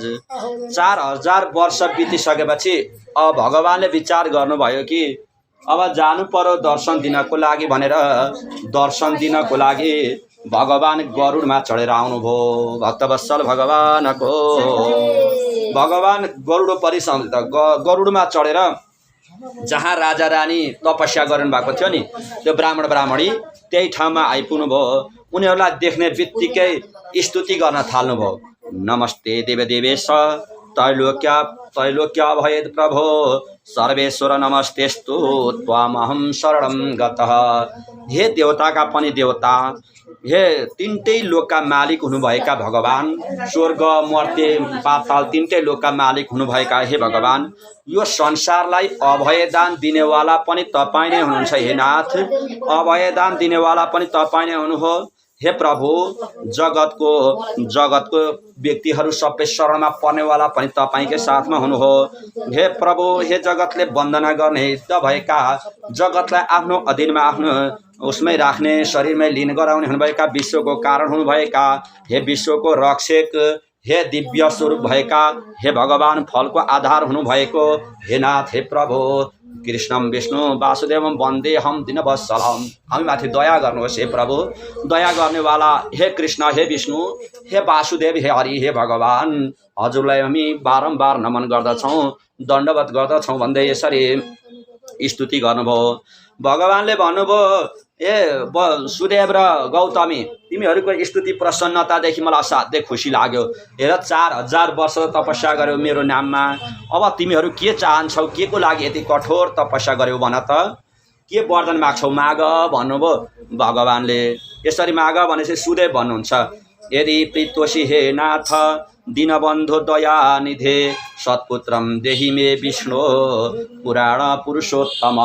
हे पुराण पुरुषोत्तम भगवान, यदि मसँग तपाईँ खुसी हुनुहुन्छ, प्रसन्न हुनुहुन्छ भनेदेखि हे दयाका खानी, तपाईँ त दयाका खानी हुनुभयो र म चाहिँ अरू सबै कुराले सबैले सम्पन्न छु, मलाई त्यस्तो नराम्रो त केही पनि छैन। तर प्रभु, मलाई आवश्यक भनेको, नराम्रो भनेको एउटै कुरा छ प्रभु, मेरा सन्तान भएनन्, सन्तान नभएपछि मेरो घर गृहस्थी शून्य भयो र पुत्र बिना बाँच्नु पनि बेकार रहेछ, सन्तान बिनाको घर पनि बेकार रहेछ, सन्तान बिनाको सम्पत्ति पनि बेकार रहेछ। मलाई हे प्रभु सन्तान दिनुहोस्, म हजुरसँग सन्तान चाहन्छु, मलाई सन्तान दिनुहोस् भन्दै यसरी सन्तानको कामना गरेर सन्तानको वरदान माग्नुभयो सुदेव नाम गरेको ब्राह्मण र गौतमी नाम गरेको ब्राह्मणीले। भगवानले भन्नुभयो, ए ब्राह्मण, अब तिमीले धेरै कठोर तपस्या त गर्यौ, तिमीलाई वरदान त मैले सन्तानको दिनुपर्ने हो, तर के गर्नु, बस बाबु, विधाता नैव निर्मितम, तिम्रो ललाटमा सन्तानको सुख र सन्तान भन्ने लेखिएको रहेनछ। अब नलेखेको कुरा त के गर्नु, लेखेकै रहेनछ, तिमीलाई सन्तानको सुखै रहेनछ, त्यसकारण 1 जन्मसम्म र 7 जन्मसम्म तिमीलाई सन्तानको सुख छैन रहेनछ बाबु, त्यसकारण तिमी अब सन्तान नभन, तिमीलाई सन्तानको सुख छैन भन्दै भगवानले यसरी सुदेव नाम गरेकोलाई भन्नुभयो। यसरी यति भन्दाखेरि सुदेव नाम गरेको ब्राह्मण त त्यहीँ ढल्नु भयो, मूर्छा पर्नुभयो। मूर्छा परेपछि फेरि त्यहाँबाट उनीकी पत्नी गौतमी हुनुहुन्थ्यो नि, राधे राधे, गौतमीले भन्न थाल्नुभयो, ए स्वामी, तपाईँ यसरी किन बेला बेलामा लड्नुहुन्छ, तपाईँ किन मूर्छा पर्नुहुन्छ, मैले भनेका कुराहरूलाई तपाईँ किन मान्नुहुन्न, विधाताले लेखेको रहेनछ त अब के गर्नु, लेखेको भएको अब लडाइँ गरेर हुन्छ कि जिद्दी गरेर हुन्छ, कसरी हुन्छ पाऊँ भन्नु, तपाईँ लेखेकै रहेनछ, लेखेकै छैन भने पाइँदैन भनेदेखि अब तपाईँले यहाँ मूर्छा परेर रोएर कराएर त्यो फल प्राप्ति हुन्छ त हुँदैन, चिन्ता नगर्नु, हुँदैन। अब सर्वेषु वेदेषु तत्त्व दैव बलम बलम, सबैभन्दा श्रेष्ठ सबभन्दा ठुलो भनेको उही दैवको बल रहेछ, दैवबाट आएन त अब के गर्नु हामी त सत्य व्रत व्यवहारी सेवनम, सधैँभरि सत्यमा रहेर भगवानको व्रत बसेर उनी भगवानको सेवा गर्नुपर्छ, सेवन हुनुपर्छ। त्यसकारण अब तपाईँले चिन्ता गरेर पीर गरेर तपाईलाई केही पनि फल छैन स्वामी, उठ्नुहोस्, चिन्ता नगर्नुहोस् भनेर बारम्बार सम्झाउनु भयो। र सम्झाइसकेपछि यतापट्टि गरुडमाथि चढेर भगवान गइहाल्नु भयो। अलि टाढा पुगेपछि गरुडले भन्नुभएछ, भगवान तपाईले एउटा आज गल्ती गर्नुभयो नि भन्नुहुन्छ। एउटा गल्ती गर्नुभयो नि भनेपछि के गल्ती भयो त, के गल्ती गरेँ भन्नुभयो। अब भगवानले हेर्नु न, त्यो ब्राह्मण र ब्राह्मणी सधैँभरि लडाइँ गर्ने है, ब्राह्मण र ब्राह्मणी राधे राधे, ब्राह्मण र ब्राह्मणी सधैँभरि यसरी तपाईको ध्यान आराधना, ध्यान दिएर सुन्नु है, तपाईको ध्यान आराधना गरिरहनु भएको छ। अनि तपाईले यत्रो उनीहरूले यत्रो ध्यान बस्दाखेरि, यत्रो तपाईको तपस्या गर्दाखेरि 4000 वर्ष बिताउँदाखेरि तपाईले दर्शन दिनुभयो। हैन दर्शन दिनुभयो। दर्शन दिएको बेलामा तपाईसँग प्रार्थना गरेर उनीहरूले छोरो पाऊँ, छोरा चाहियो, सन्तान चाहियो भनेर वरदान मागे। तपाईले लु तथास्तु भनेर एउटा सन्तान जन्मिनेछ भनेर तथास्तु भनेर भनिदिएको भए तपाईलाई के चाहिँ जान्थ्यो त? तपाईलाई के नोक्सानी हुन्थ्यो त प्रभु? तपाईले के दिन नसक्ने कुरो केही छ र त्यस्तो? तपाईँ हरेक व्यक्तिहरूलाई हरेक कुराहरू दिन सक्नुहुन्छ। हे दीनबन्धु, दयाका खानी भएका तपाईले एउटा ब्राह्मणलाई, त्यो ब्राह्मणलाई सन्तान दिन नसक्नु, भाग्यमा ललाटमा लेखेको रहेनछ भन्नु भनेको चाहिँ एउटा हात्ती दान गर्नेले हात्ती दान गरेर एउटा आङ्कुशे दान गर्न नसक्नु जस्तै हो हे प्रभु। त्यसकारण तपाईले यो गल्ती गर्नुभयो। तपाईले कस्तो कस्तो काम गर्नुभएको छ। त्यस्ता गरिब सुदामा हुनुहुन्थ्यो। गरिब सुदामाले केही नभएको धन सम्पत्ति भने केही नभएका त्यस्ता सुदामालाई त्यत्रो 2 लोकको सम्पत्ति दिएर सुदामालाई मात्र हैन त्यो गाउँलाई नै सबै महले युक्त भएको धनी बनाइदिनु भयो तपाईले। तपाईले दिन नसक्ने हो र त्यस्तो दिन सक्नुहुन्छ। त्यति मात्रै हो र शान्तिपनी नाम गरेका तपाईका गुरु हुनुहुन्थ्यो नि, त्यो गुरुका छोरा पानीमा समुद्रमा मरेका थिए। ती मरेका छोराहरूलाई जीवित बनाएर लिएर आएर गुरुआमाको काखमा राखिदिने पनि तपाईँ नै हुनुभयो। मरेका व्यक्तिलाई जीवित बनाएर त्यो पनि कति वर्ष अगाडिका त्यस्ता व्यक्तिलाई जिउँदो बनाएर ल्याएर आमाको काखमा राखिदिने पनि तपाईँ नै। अनि एउटा व्यक्तिलाई आज यत्रो तपस्या गरेका यस्ता ब्राह्मणीले तपस्या गरेका छन्, केही पाउँछु कि भनेर तपस्या गरेका यिनीहरूलाई चाहिँ भाग्यमा लेखेको रहेनछ, विधाताले बनाएकै रहेनछ भनेर तपाईले टार्दिनु भयो। अनि तपाईले टार्दिनु भयो भने उनीहरूले कसरी विश्वास गर्छन् त अब तपाईलाई? हे नाथ, हे प्रभु, यस्तो भयो भनेदेखि फेरि पछि तपाईलाई कसैले पनि नमान्लान्। जहाँ निधारमा लेखिएको छ अथवा विधाताले लेखिएको छ त्यही कुरा मात्रै पाइँदो रहेछ अनि भने सबैलाई थाहा भयो भने त अनि तपाईलाई किन मान्नु पर्यो त? लेखेको कुरा पाउन त तपाईलाई नमाने पनि पाइहाल्छन्। अब नलेखेको कुरा पाउने हुँदा ठाउँमाको तपाईलाई मान्नु पर्यो त? तपाईको पुकार गरेपछि, तपाईको आराधना गरेपछि निधारमा नलेखेको, ललाटमा नलेखेको कुरा पाइयो भने त्यो को तपाईको आराधना गरेको सफल भयो त? अब निधारमा लेखेको कुरा लेखेकै छैन भने तपाईले पनि त्यस्तो भनिदिनु भयो भने त तपाईको पुकार गरेको के सार भयो त? तपस्या गरेको के आधार भयो त? त्यसकारण प्रभु तपाईले यो त गल्ती गर्नुभयो। तपाईले अब कसरी हुन्छ त्यो ब्राह्मणलाई सन्तान छोरो दिनुपर्छ भनिदिनु भयो। गरुडले भनिदिनु भएको छ। गरुडले भनेपछि भगवान भन्नुहुन्छ, हे गरुड, अब मैले त तिमीलाई सन्तानको सुख छोराछोरी छैनन् भनिहालेँ। त्यो पनि 7 जन्मसम्म सन्तानको सुख छैन भने अब के गर्ने त? अब जाऊ, अब तिमी गर देऊ। मैले एकबाट छैन भनेर फर्किसकेँ, अब तिमी गर देऊ, बरु तिमीलाई शक्ति म दिन्छु। अब सन्तान हुन्छ भनिदेऊ मात्रै, तिमी त्यो दिने काम चाहिँ मै गर्छु भनेर भगवानले भन्नुभयो। त्यस पछाडि गरुड त्यहाँबाट जानुभयो। ब्राह्मणी भएको ठाउँमा गएर गरुडले भन्नुभयो, हे ब्राह्मण सुदे, ब्राह्मण गौतमी, भगवानले भन्नुभएको थियो तिमीलाई त सन्तानको सुख छैन, सन्तान छैनन्, 7 जन्मसम्म सन्तान छैनन् भन्नुभएको थियो।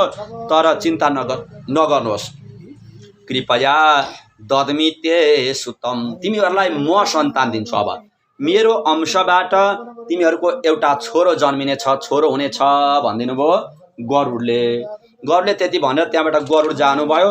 अनि रानी पनि खुसी हुनुभयो। दुवैजना एकदम दुःखबाट चाहिँ त्यो दुःख तुरुन्तै नाश भएर सुखमा परिणत भयो। अब हैन, सुख प्राप्ति भएर त्यस पछाडि त्यहाँबाट जानुभयो। अनि त्यति बेला भन्न थाल्नुभयो, यो हाम्रो जीवन भनेको केही पनि छैन, यो पानीको फोको समान हो। हैन, पानीको फोको समान हो नि। पानीमा फोको किन उठेको थाहा छ? राधे राधे। पानीमा फोको किन उठेको भन्दा फुट्नलाई, त्यहाँभन्दा अर्को केही काम छ त त्यसको? छैन। फुट्नुभन्दा अरू काम पनि छैन, अर्थ पनि छैन, केही कुरै छैन। पानीमा फोको उठेको फुट्नको लागि हो, त्योभन्दा अरू केही काम छ त? केही काम छैन पानीको फोको। त्यसकारण हामी मनुष्य त्यस्तै। हामी मनुष्य किन जन्मेका त? मर्नको लागि जन्मेका हौँ। हामी मनुष्य जन्मेका के को लागि हो भन्दा मर्नको लागि हो। सधैँभरि बाँचिराख्नको लागि जन्मेका हौँ त हामी? होइन नि, एक दिन त हामीले मर्नै पर्छ। हामी जसरी जन्मेर आयौँ, हामी जन्मेर आएका हौँ, यो सत्य हो। त्यसै गरी एक दिन त हामीले मरेर जानै पर्छ, यो पनि सत्यता नै हो। त्यसकारण हाम्रो शरीर भनेको क्षणभङ्गुर छ। यो क्षणभङ्गुर शरीरमा, क्षणभङ्गुर समयमा हामीले हरे पादम धन्य चिन्तय हृदयमा भगवानलाई राखेर भगवानको चरणकमलको ध्यान गऱ्यौँ, भगवानको भजन कीर्तन गऱ्यौँ भने मात्रै हामी मनुष्य भएर जन्मेको सफल हुन्छ। भगवानको कीर्तन भजन भयो भने मात्रै हामी मनुष्य भएको सार हुन्छ। धन सम्पत्ति कमाउनु मनुष्य सार होइन, धन सम्पत्ति कमाउनु सुख होइन है। मनुष्य भएर धन सम्पत्तिमा सुख होला भन्ने होला त्यो पनि होइन। धन सम्पत्ति पनि हामीले न लिएर आएका हुन्छौँ न सँगै लिएर जान्छौँ है। त्यो पनि सुख होइन। सुख भनेको चाहिँ भगवानलाई मनमा हृदयमा राखेर त्यो भगवानको चिन्तन गर्नु, त्यो भगवानको मनन गर्नु, त्यो भगवानलाई सम्झिनु, त्यही भगवानका कथा लीलाहरू श्रवण गर्नु, त्यही भगवानको भजन कीर्तन गर्नु। यही नै हामी मनुष्यको सार हो। हामी मनुष्य जन्मेर आएको सफलता पनि त्यही दिन प्राप्ति हुन्छ जुन दिन भगवानको भजन हुन्छ, त्यही दिन हामीले जन्मेका सफल हुन्छ। मनसी श्री हरिम धृत्वा विचरस्व यथा सुखम। भगवानलाई सम्झेर कर्म गर्नुपर्छ होइन। काम पनि गर्ने, भगवानलाई सम्झी पनि राख्नुपर्छ। त्यसकारण कुनै पनि बेला भगवानलाई बिर्सिनु हुँदैन रे। हातमा काम मुखमा राम भन्छ नि होइन। हातमा चाहिँ काम गरिराख्नु रे। काम गरेको बेला जुन काम गर्नु छ आफूले त्यो काम गर्नु, तर मुखमा राम कहिल्यै पनि नभुल्नु। यो जीवन भनेको हामीले केही लिएर आएका पनि होइनौँ, केही लिएर पनि जाँदैनौँ। त्यसकारण हामीले कुनै भगवानको आराधना गर्नुपर्छ। खाने, लाउने, सन्तान जन्माउने, यो आफू बाँच्ने काम त जङ्गलमा बसेका जनावरले पनि गरेका छन्। ती जनावरका पनि एउटा गुफामा एउटा रुखको फेदामा बसेका छन् होइन। तिनीहरूका पनि सन्तान छन्। ती सन्तानलाई हुर्काउँछन्, बढाउँछन्। अब यो सन्तानले आफै गरेर खान्छ भनेपछि छोडिदिन्छन्। छोडेपछि ती सन्तान त्यसका बच्चा अनि जङ्गलतिर लाग्छन्, फेरि खान थाल्छन्, आफैले खाँदै जान्छन्। फेरि उनीहरूका पनि सन्तान हुन्छन्, जन्माउँछन्, फेरि त्यसै गर्ने क्रम घुम्दै घुम्दै जान्छ। हामी मनुष्यको पनि त्यही मात्रै काम भयो भने त ती जनावर र मनुष्यमा हामी केही भिन्नता भयौँ त? भएनौँ नि। हामी जस्तो जनावर त्यस्तै मनुष्य, जस्तो जनावरको काम त्यस्तै मनुष्यले मात्रै गर्यो भने जनावरले गर्न नसकेको काम भनेको भगवानमा भजन गर्ने, भगवानको कीर्तन गर्ने, पार तर्ने, मुक्ति हुने उपायहरू हो। त्यसकारण हामीले भगवानको भजन गर्नुपर्छ। हामी मनुष्यको कर्तव्य भनेको भगवानको भजन गर्नु हो। भगवान कहिले मरिन्छ हामीलाई थाहा छ त? छैन नि। त्यसकारण हामीले भगवानको भजन कीर्तन गर्न कहिल्यै पनि छोड्नु हुँदैन। राम नाम जपेर पार तर्ने हो, कृष्ण नाम जपेर पार तर्ने हो।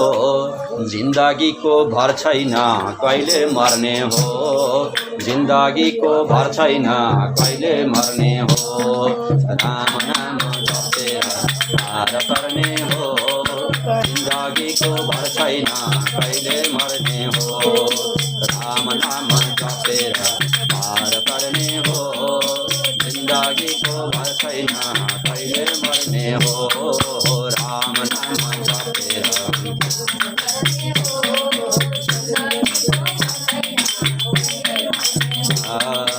आज भनो भोलि भनो जिन्दगी यो बिताउने, हरि भजन कहिले नभुल। आज भनो भोलि भनो जिन्दगी यो बिताउने, हरि भजन कहिले नभुल। राम नाम जपेर पार तर्ने हो, जिन्दगीको भर छैन कहिले मर्ने हो। राम नाम जपेर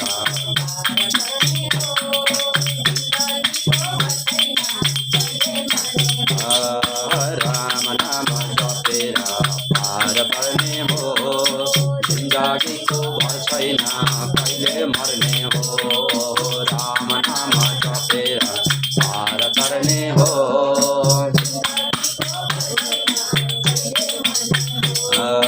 जिन्दगीको भर छैन कहिले मर्ने हो, जिन्दगीको भर छैन कहिले मर्ने हो। यसरी अब रानी भन्नुहुन्छ, राजन लु जाउँ अब हामी आफ्नै घर गृहमा जाउँ भनेर। हजुर। अनि त्यस पछाडि जाउँ अब आफ्नै घरमा गृहमा जाउँ भनेर त्यहाँबाट राजा रानी जानुभयो।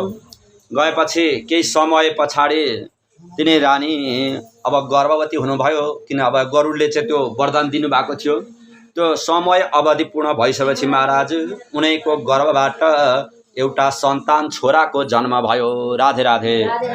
छोराको जन्म भयो। छोरो यसो हेर्दाखेरि असाध्यै सुन्दर, कस्तो छोरो सुन्दर सुन समानको रे क्या धपक्क बलेको कनक समान रे त्यस्तो सन्तानको जन्म भयो राजा रानी एकदम खुसी हुनुभयो त्यो कसले दिएको त्यो बच्चा त्यो सन्तान होस् भनेर वरदान कसले दिएको गरुले दिनुभएको होइन एउटा चराले दिएको हो नि अब यसको नाम राख्नुपर्छ भनेर नाम राख्ने काम भयो महाराज नाम राख्दाखेरि शुकदेव भनेर नाम राखिदिनु भयो चराले दिएको कारणले गर्दा चराकै नाम शुकदेव भनेर नाम राखिदिनु भयो पुत्रस्तु मम बल्लभ शुकदेव नाम गरेको सन्तानको नाम भयो त्यो सन्तान बढ्दै बढ्दै गयो ठुलो हुँदै गयो अथवा समय पनि अब बढ्दै गयो समय पनि बित्दै गए र केही समय पछाडि केही वर्ष पछाडि राजाले अब छोराको व्रतबन्ध गराइदिनु पर्यो भनेर व्रतबन्ध आदि कर्म गायत्री मन्त्र दान आदि कर्महरू गराइदिनु भयो गुरुको आश्रयमा पठाउनु भयो गुरुको साथमा त्यो बच्चा गएर पढ्ने एकपटक गुरुले सुनाएपछि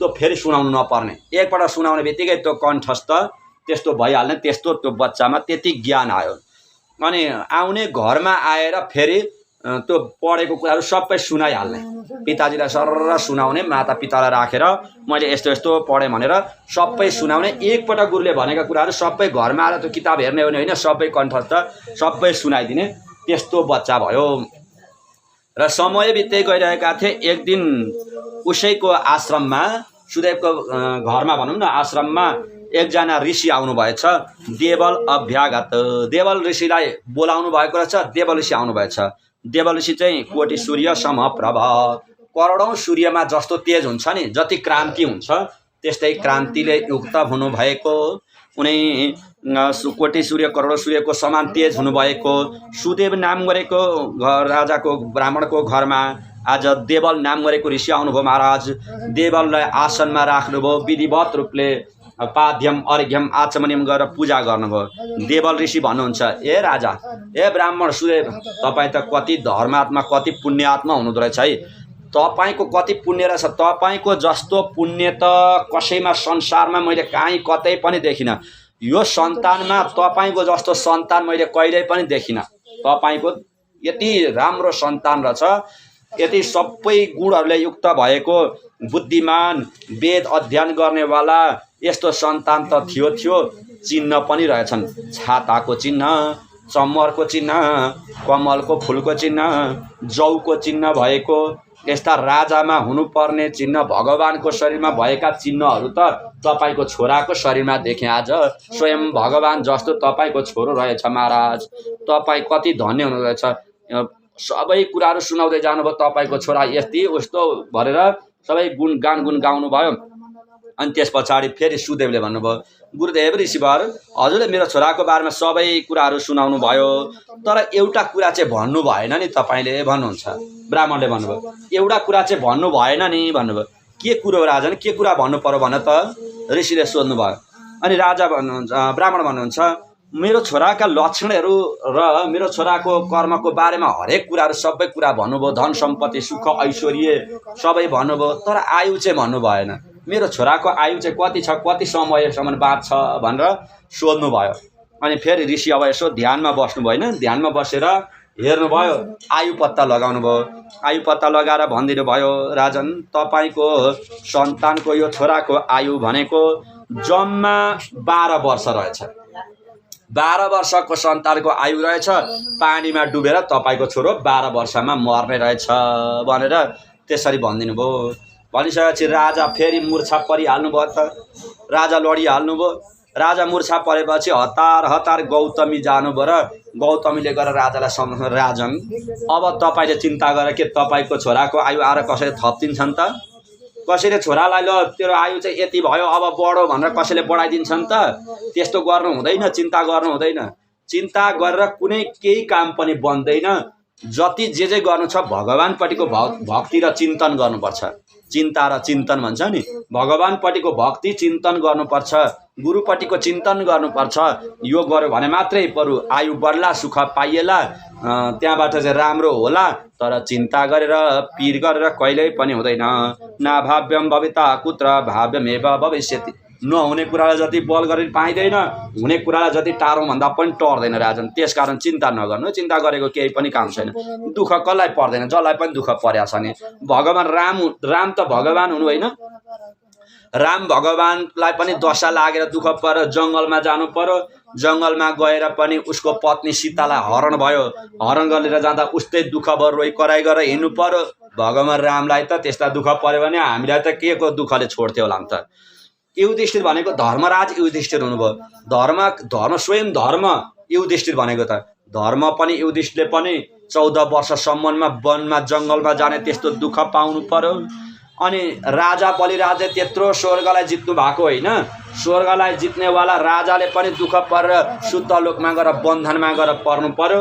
त्यत्रो राज्य स्वर्ग राज्य छोडेर सुत्तलोकमा गएर बस्नु पर्यो। हिरण्याक्ष नाम गरेको दैत्य त्यस्तो बलवान दैत्य त्यस्तो थियो। त्यस्ता दैत्यलाई पनि भगवानले बराह रूप लिएर आएर त्यसलाई वध गरिदिनु भयो। त्यसले पनि मर्नु पर्यो। यादव वंशीहरू के कम्ती थिए र 56 करोड थिए। 56 करोड वंशीहरू दाजुभाइमा एक अर्कामा लडाइँ गरेर श्राप परेर ब्राह्मणको श्राप परेर तिनीहरू पनि मासिएर सबै जानु पर्यो। अनि त्यस्तै वृत्रासुर नाम गरेको व्यक्ति एउटा थियो दैत्य। त्यो सामान्य शरीर थिएन, ठुलो शरीरवाला थियो। त्यसले पनि एक दिन मरेर इन्द्रको हातबाट मरेर जानु पर्यो। अनि 100वटा टाउका 1000वटा हात भएको एउटा सहस्रार्जुन नाम गरेको व्यक्ति थियो। त्यो व्यक्तिले पनि एक दिन मरेर जानु पर्यो। 10वटा टाउका भएको रावण थियो, त्यसले पनि मरेर जानु पर्यो। रामको हातबाट मर्नु पर्यो भने दुःख कसलाई पर्दो रहेछ? जसलाई पनि मर्नु पर्दो रहेछ, जसले पनि मर्नु पर्दछ, जसलाई पनि दुःख हुँदो रहेछ। अब चिन्ता गरेर केही पनि पाइँदैन। परीक्षित राजाले पनि त्यस्तो सुखको राज्य भोग्दा भोग्दै पनि गङ्गाको किनारमा गएर बस्नु पर्यो। भने हे नाथ उठ्नुहोस्, उनै हरि भज सनातनम, उनै भगवान हरिको सनातन भगवानको आराधना गरौँ। हे नाथ उनै भगवानको सेवा गरौँ भनेर सबै शोक त्यागिदिनुहोस् भनेर भगवानको भजन गरौँ भन्दै गौतमीले सुदेवलाई यसरी शोक त्याग्न लगाएर भगवानको फेरि भजन कीर्तन गर्दै हुनुहुन्छ। राधे राधे। भगवानको भजन कीर्तन गर्न थाल्नुभयो।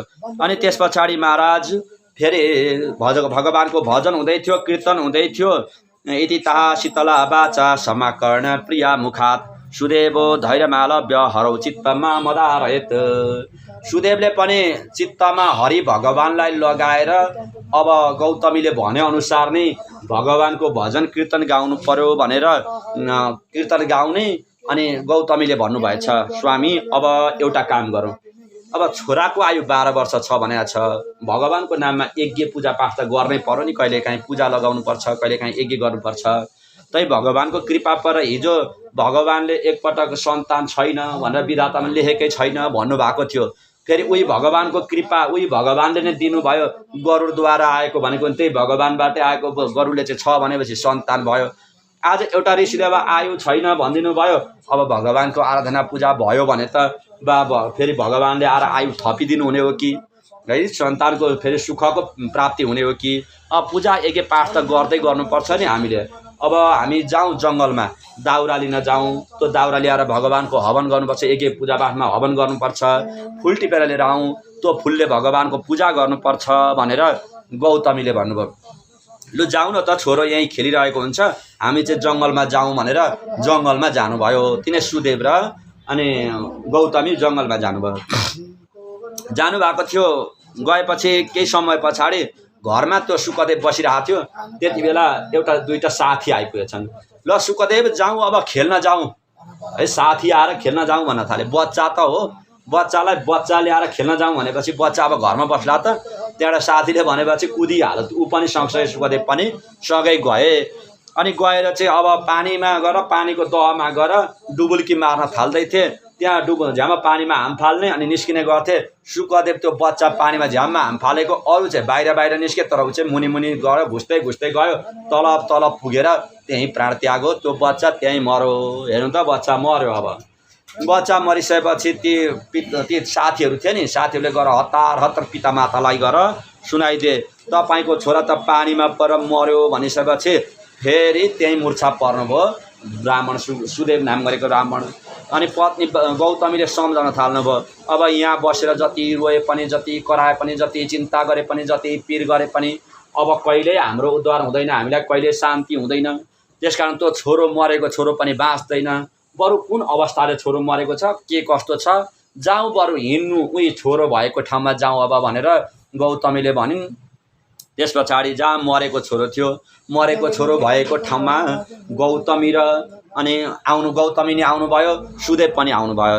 अनि छोरालाई यहाँ लडाएर टाउको चाहिँ काखमा राखेर अनि बारम्बार छोराको पुकार गर्न थाले, बाबु उठ न, किन तिमी यसरी सुत्छौ, बेउज्यौ न, तिमी कति मिठो बोलीले कति राम्रो स्वरले हामीलाई वेद पढाएर सुनाउँथ्यौ बाबु, अब त्यो वेद पनि तिमी पढाउँदैनौ, तिमी बोल्दा पनि बोल्दैनौ, उठ न, एकै पटक भए पनि तिम्रो त्यो बोली वेद पढेको बोली मलाई एक पटक मात्रै भए पनि सुनाइदेऊ न, उठ न बाबु, तिमी किन उठ्दैनौ, एकै पटक उठाएर तिम्रा साथीहरू कुन बेला उठ्ला र वेद पढ्न जाउँला, गुरुको साथमा जाउँला भनेर तिम्रा साथीहरू बाटो हेरिरहेका छन्, तिमीलाई कुन बेला उठ्लान् भनेर हेरिरहेका छन्, तिमीले आमा त्यसै गरी चिन्ता गरिरहेकी छिन्, गत्त लज्जालाई पनि त्यागेर छोरा छोरा भन्दै यसरी चिन्ता गरेर बसिरहेका छन्, सबै गाउँलेहरू सबै तिम्रो खोजी गरिरहेका छन्, बाबु किन उठ्दैनौ तिमी, उठ, यति लामो समयसम्म नसुत न भनेर यसरी त्यो मरेको छोरालाई पुकार गर्छन्। बाबामा त्यहीँ कराएका छन्, रोका छन् पितामाताहरू,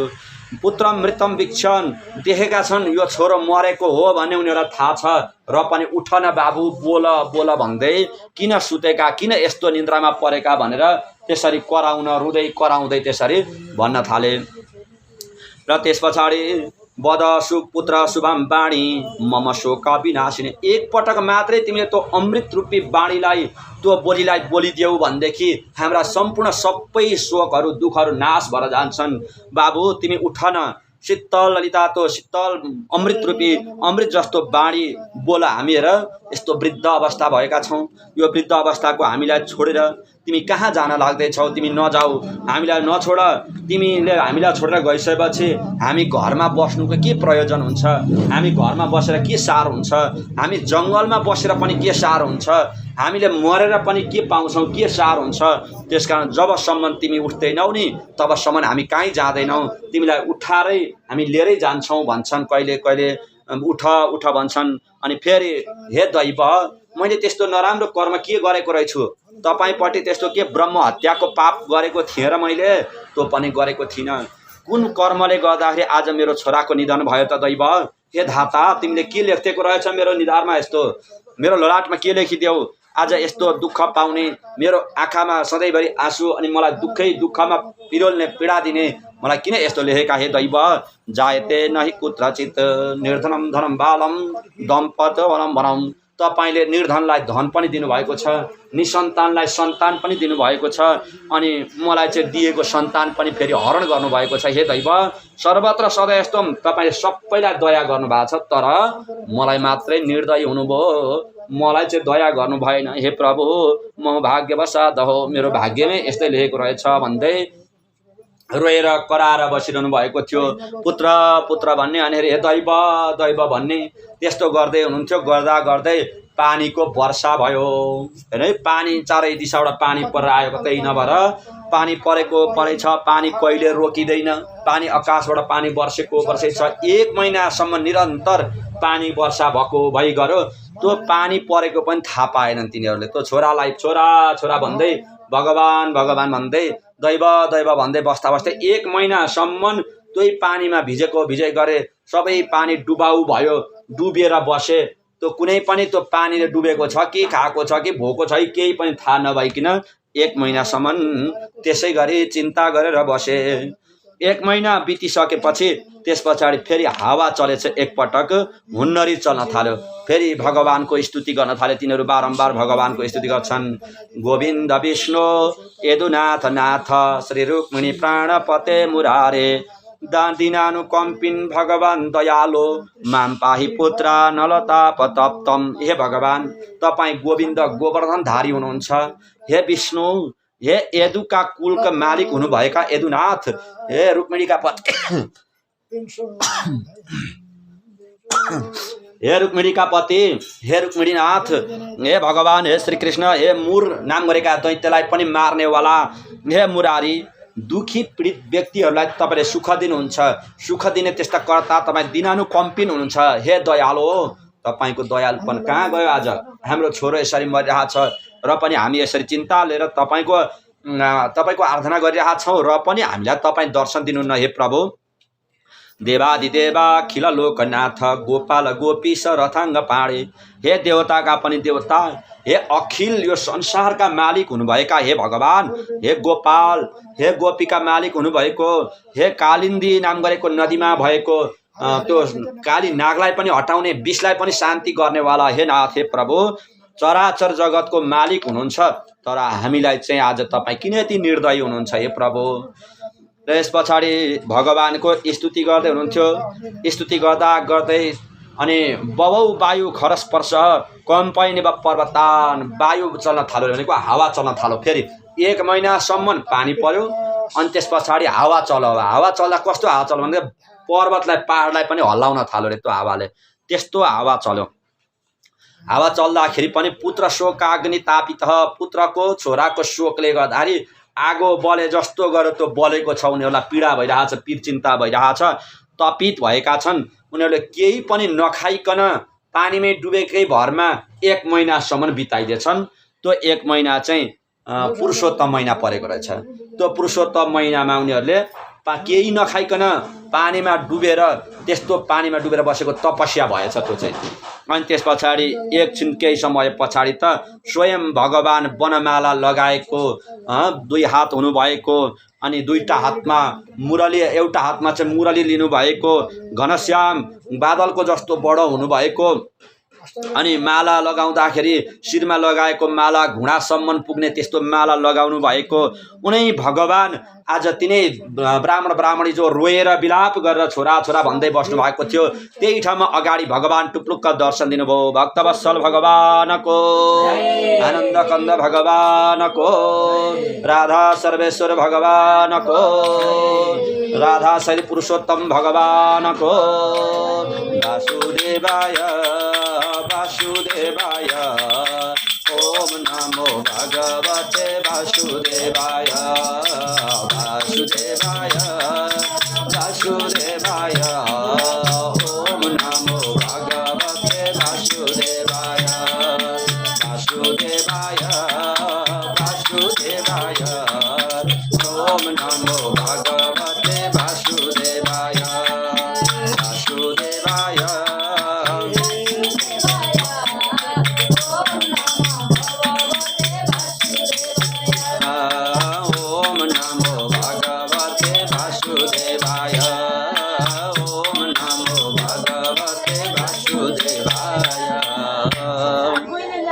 यसरी भगवानले दर्शन दिनुभयो। उनीहरूले भगवानको चरणमा दण्डवत गरेको र साष्टाङ्ग दण्डवत गर्नुभयो। दण्डवत श्री हरिम मुदाह, हतार हतार गरेर दण्डवत गर्नुभयो। अनि भगवान भन्नुहुन्छ, हे ब्राह्मण, हे सुदेव, तपाईँ कति धन्य हुनुहुन्छ, कति भाग्यमानी हुनुहुन्छ। हे गौतमी, तिमी कति भाग्यमानी, कति धन्य छौ। तिम्रो जति भाग्य र तिम्रो जतिको धन्य त यो संसारमा कसैको पनि छैन। तिमी त्यति सुखी, त्यति धन्य छौ, त्यति भाग्यमानी छौ भन्नुहुन्छ भगवान। हेर्नु यार, छोरो मरेको छ, बल्ल बल्ल जन्मेको छोरो मरिरहेको छ, 12 वर्षको छोरो, अनि भाग्यमानी छौ भाग्यमानी छौ भनेर चाहिँ फेरि भगवान भन्नुहुन्छ। छोरो मरिरहेको छ, म जति भाग्यमानी को होला र भन्नुहुन्छ सुदेव चाहिँ। म यति पीडा भइरहेछ, यति दुःख भइरहेछ, म के भाग्यमानी प्रभु, म जति दुखी, म जति अभागी को होला भन्नुहुन्छ फेरि सुदेव। हेर ब्राह्मण, तिम्रो छोराको आयु आज तिमीले तपस्या गर्यौ नि, त्यो तपस्याबाट म खुसी भएँ भन्नुहुन्छ भगवान। मैले के तपस्या गरेको छु र, छोराको नाममा चाहिँ चिन्ता गरेर बसिरहेको छु। हेर ब्राह्मण, यो 1 महिनासम्म तिमीले पानी पनि नखाइकन बितायो। 1 महिनासम्म केही नखाइकन बितायो तिमीले। र यो 1 महिना भनेको, यो महिना भनेको चाहिँ पुरुषोत्तम महिना परेको थियो। पुरुषोत्तम महिनामा पानी परेको थियो। पानीमा डुबेर तिमीले तपस्या गर्यौ। केही नखाइकन तपस्या गर्दा अन्जानमा पनि तपस्या गर्यो, जानेर होइन, अन्जानमा छोरा छोरा भन्दै भगवान भगवान भन्दै यसरी तपस्या गरेर बस्यौ। त्यो तपस्याबाट म खुसी भएँ, म पुरुषोत्तम हुँ। अब तिम्रो छोराको आयु 12 वर्षमा मर्ने थियो नि, अब त्यति मात्रै होइन सुदेव, तिम्रो छोराको आयु 12,000 वर्षको भयो भनेर भगवान पुरुषोत्तमले 12,000 वर्ष बनाइदिनु भयो। भक्तवत्सल भगवानको, वासुदेवाय वासुदेवाय, ओम नमो भगवते वासुदेवाय, वासुदेवाय वासुदेवाय, ओम नमो भगवते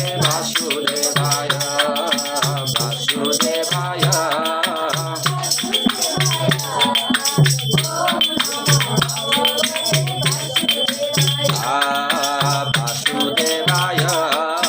वासुदेवाय ओम नमो भगवते वासुदेवाय वासुदेवाय वासुदेवाय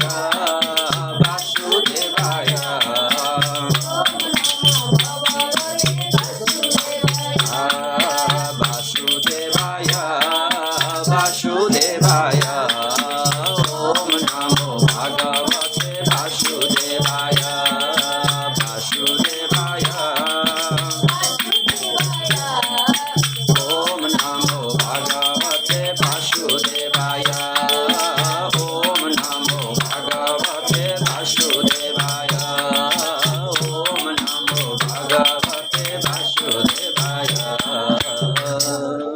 वासुदेव भगवान को पुरुषोत्तम भगवान को यसरी 12,000 वर्षसम्म तिम्रो छोराको आयु हुनेछ भनेर पुरुषोत्तम भगवानले यसरी आयु थपिदिनु भयो। तिम्रो छोराको जस्तो सुख त यो संसारमा कसैको पनि हुँदैन। त्यति सुख पाउनेछौ, तिम्रो छोराले सुख पाउनेछन्। तर घमण्ड हुन्छ नि कसैमा त, फेरि मैले वरदान पाएको छु, वरदान छ, म मर्दिनँ भन्ने घमण्ड हुन्छ। त्यस्तो घमण्ड पनि तिम्रो छोरामा हुने छैन। जस्तै एकपटक तपस्या नै धन भएका मार्कण्डे ऋषि हुनुहुन्थ्यो नि। मार्कण्डे ऋषिले पहिला एउटा रघु नाम गरेकोलाई वरदान माग्न आएछ, मेरो छोरो कहिले पनि नमरोस् हैन, मेरो छोरो अमर होस्, कहिल्यै नमर्ने, कहिल्यै पनि प्राण नजाने अमर होस् भनेर वरदान मागेछ। राधे राधे है, वरदान माग्यो।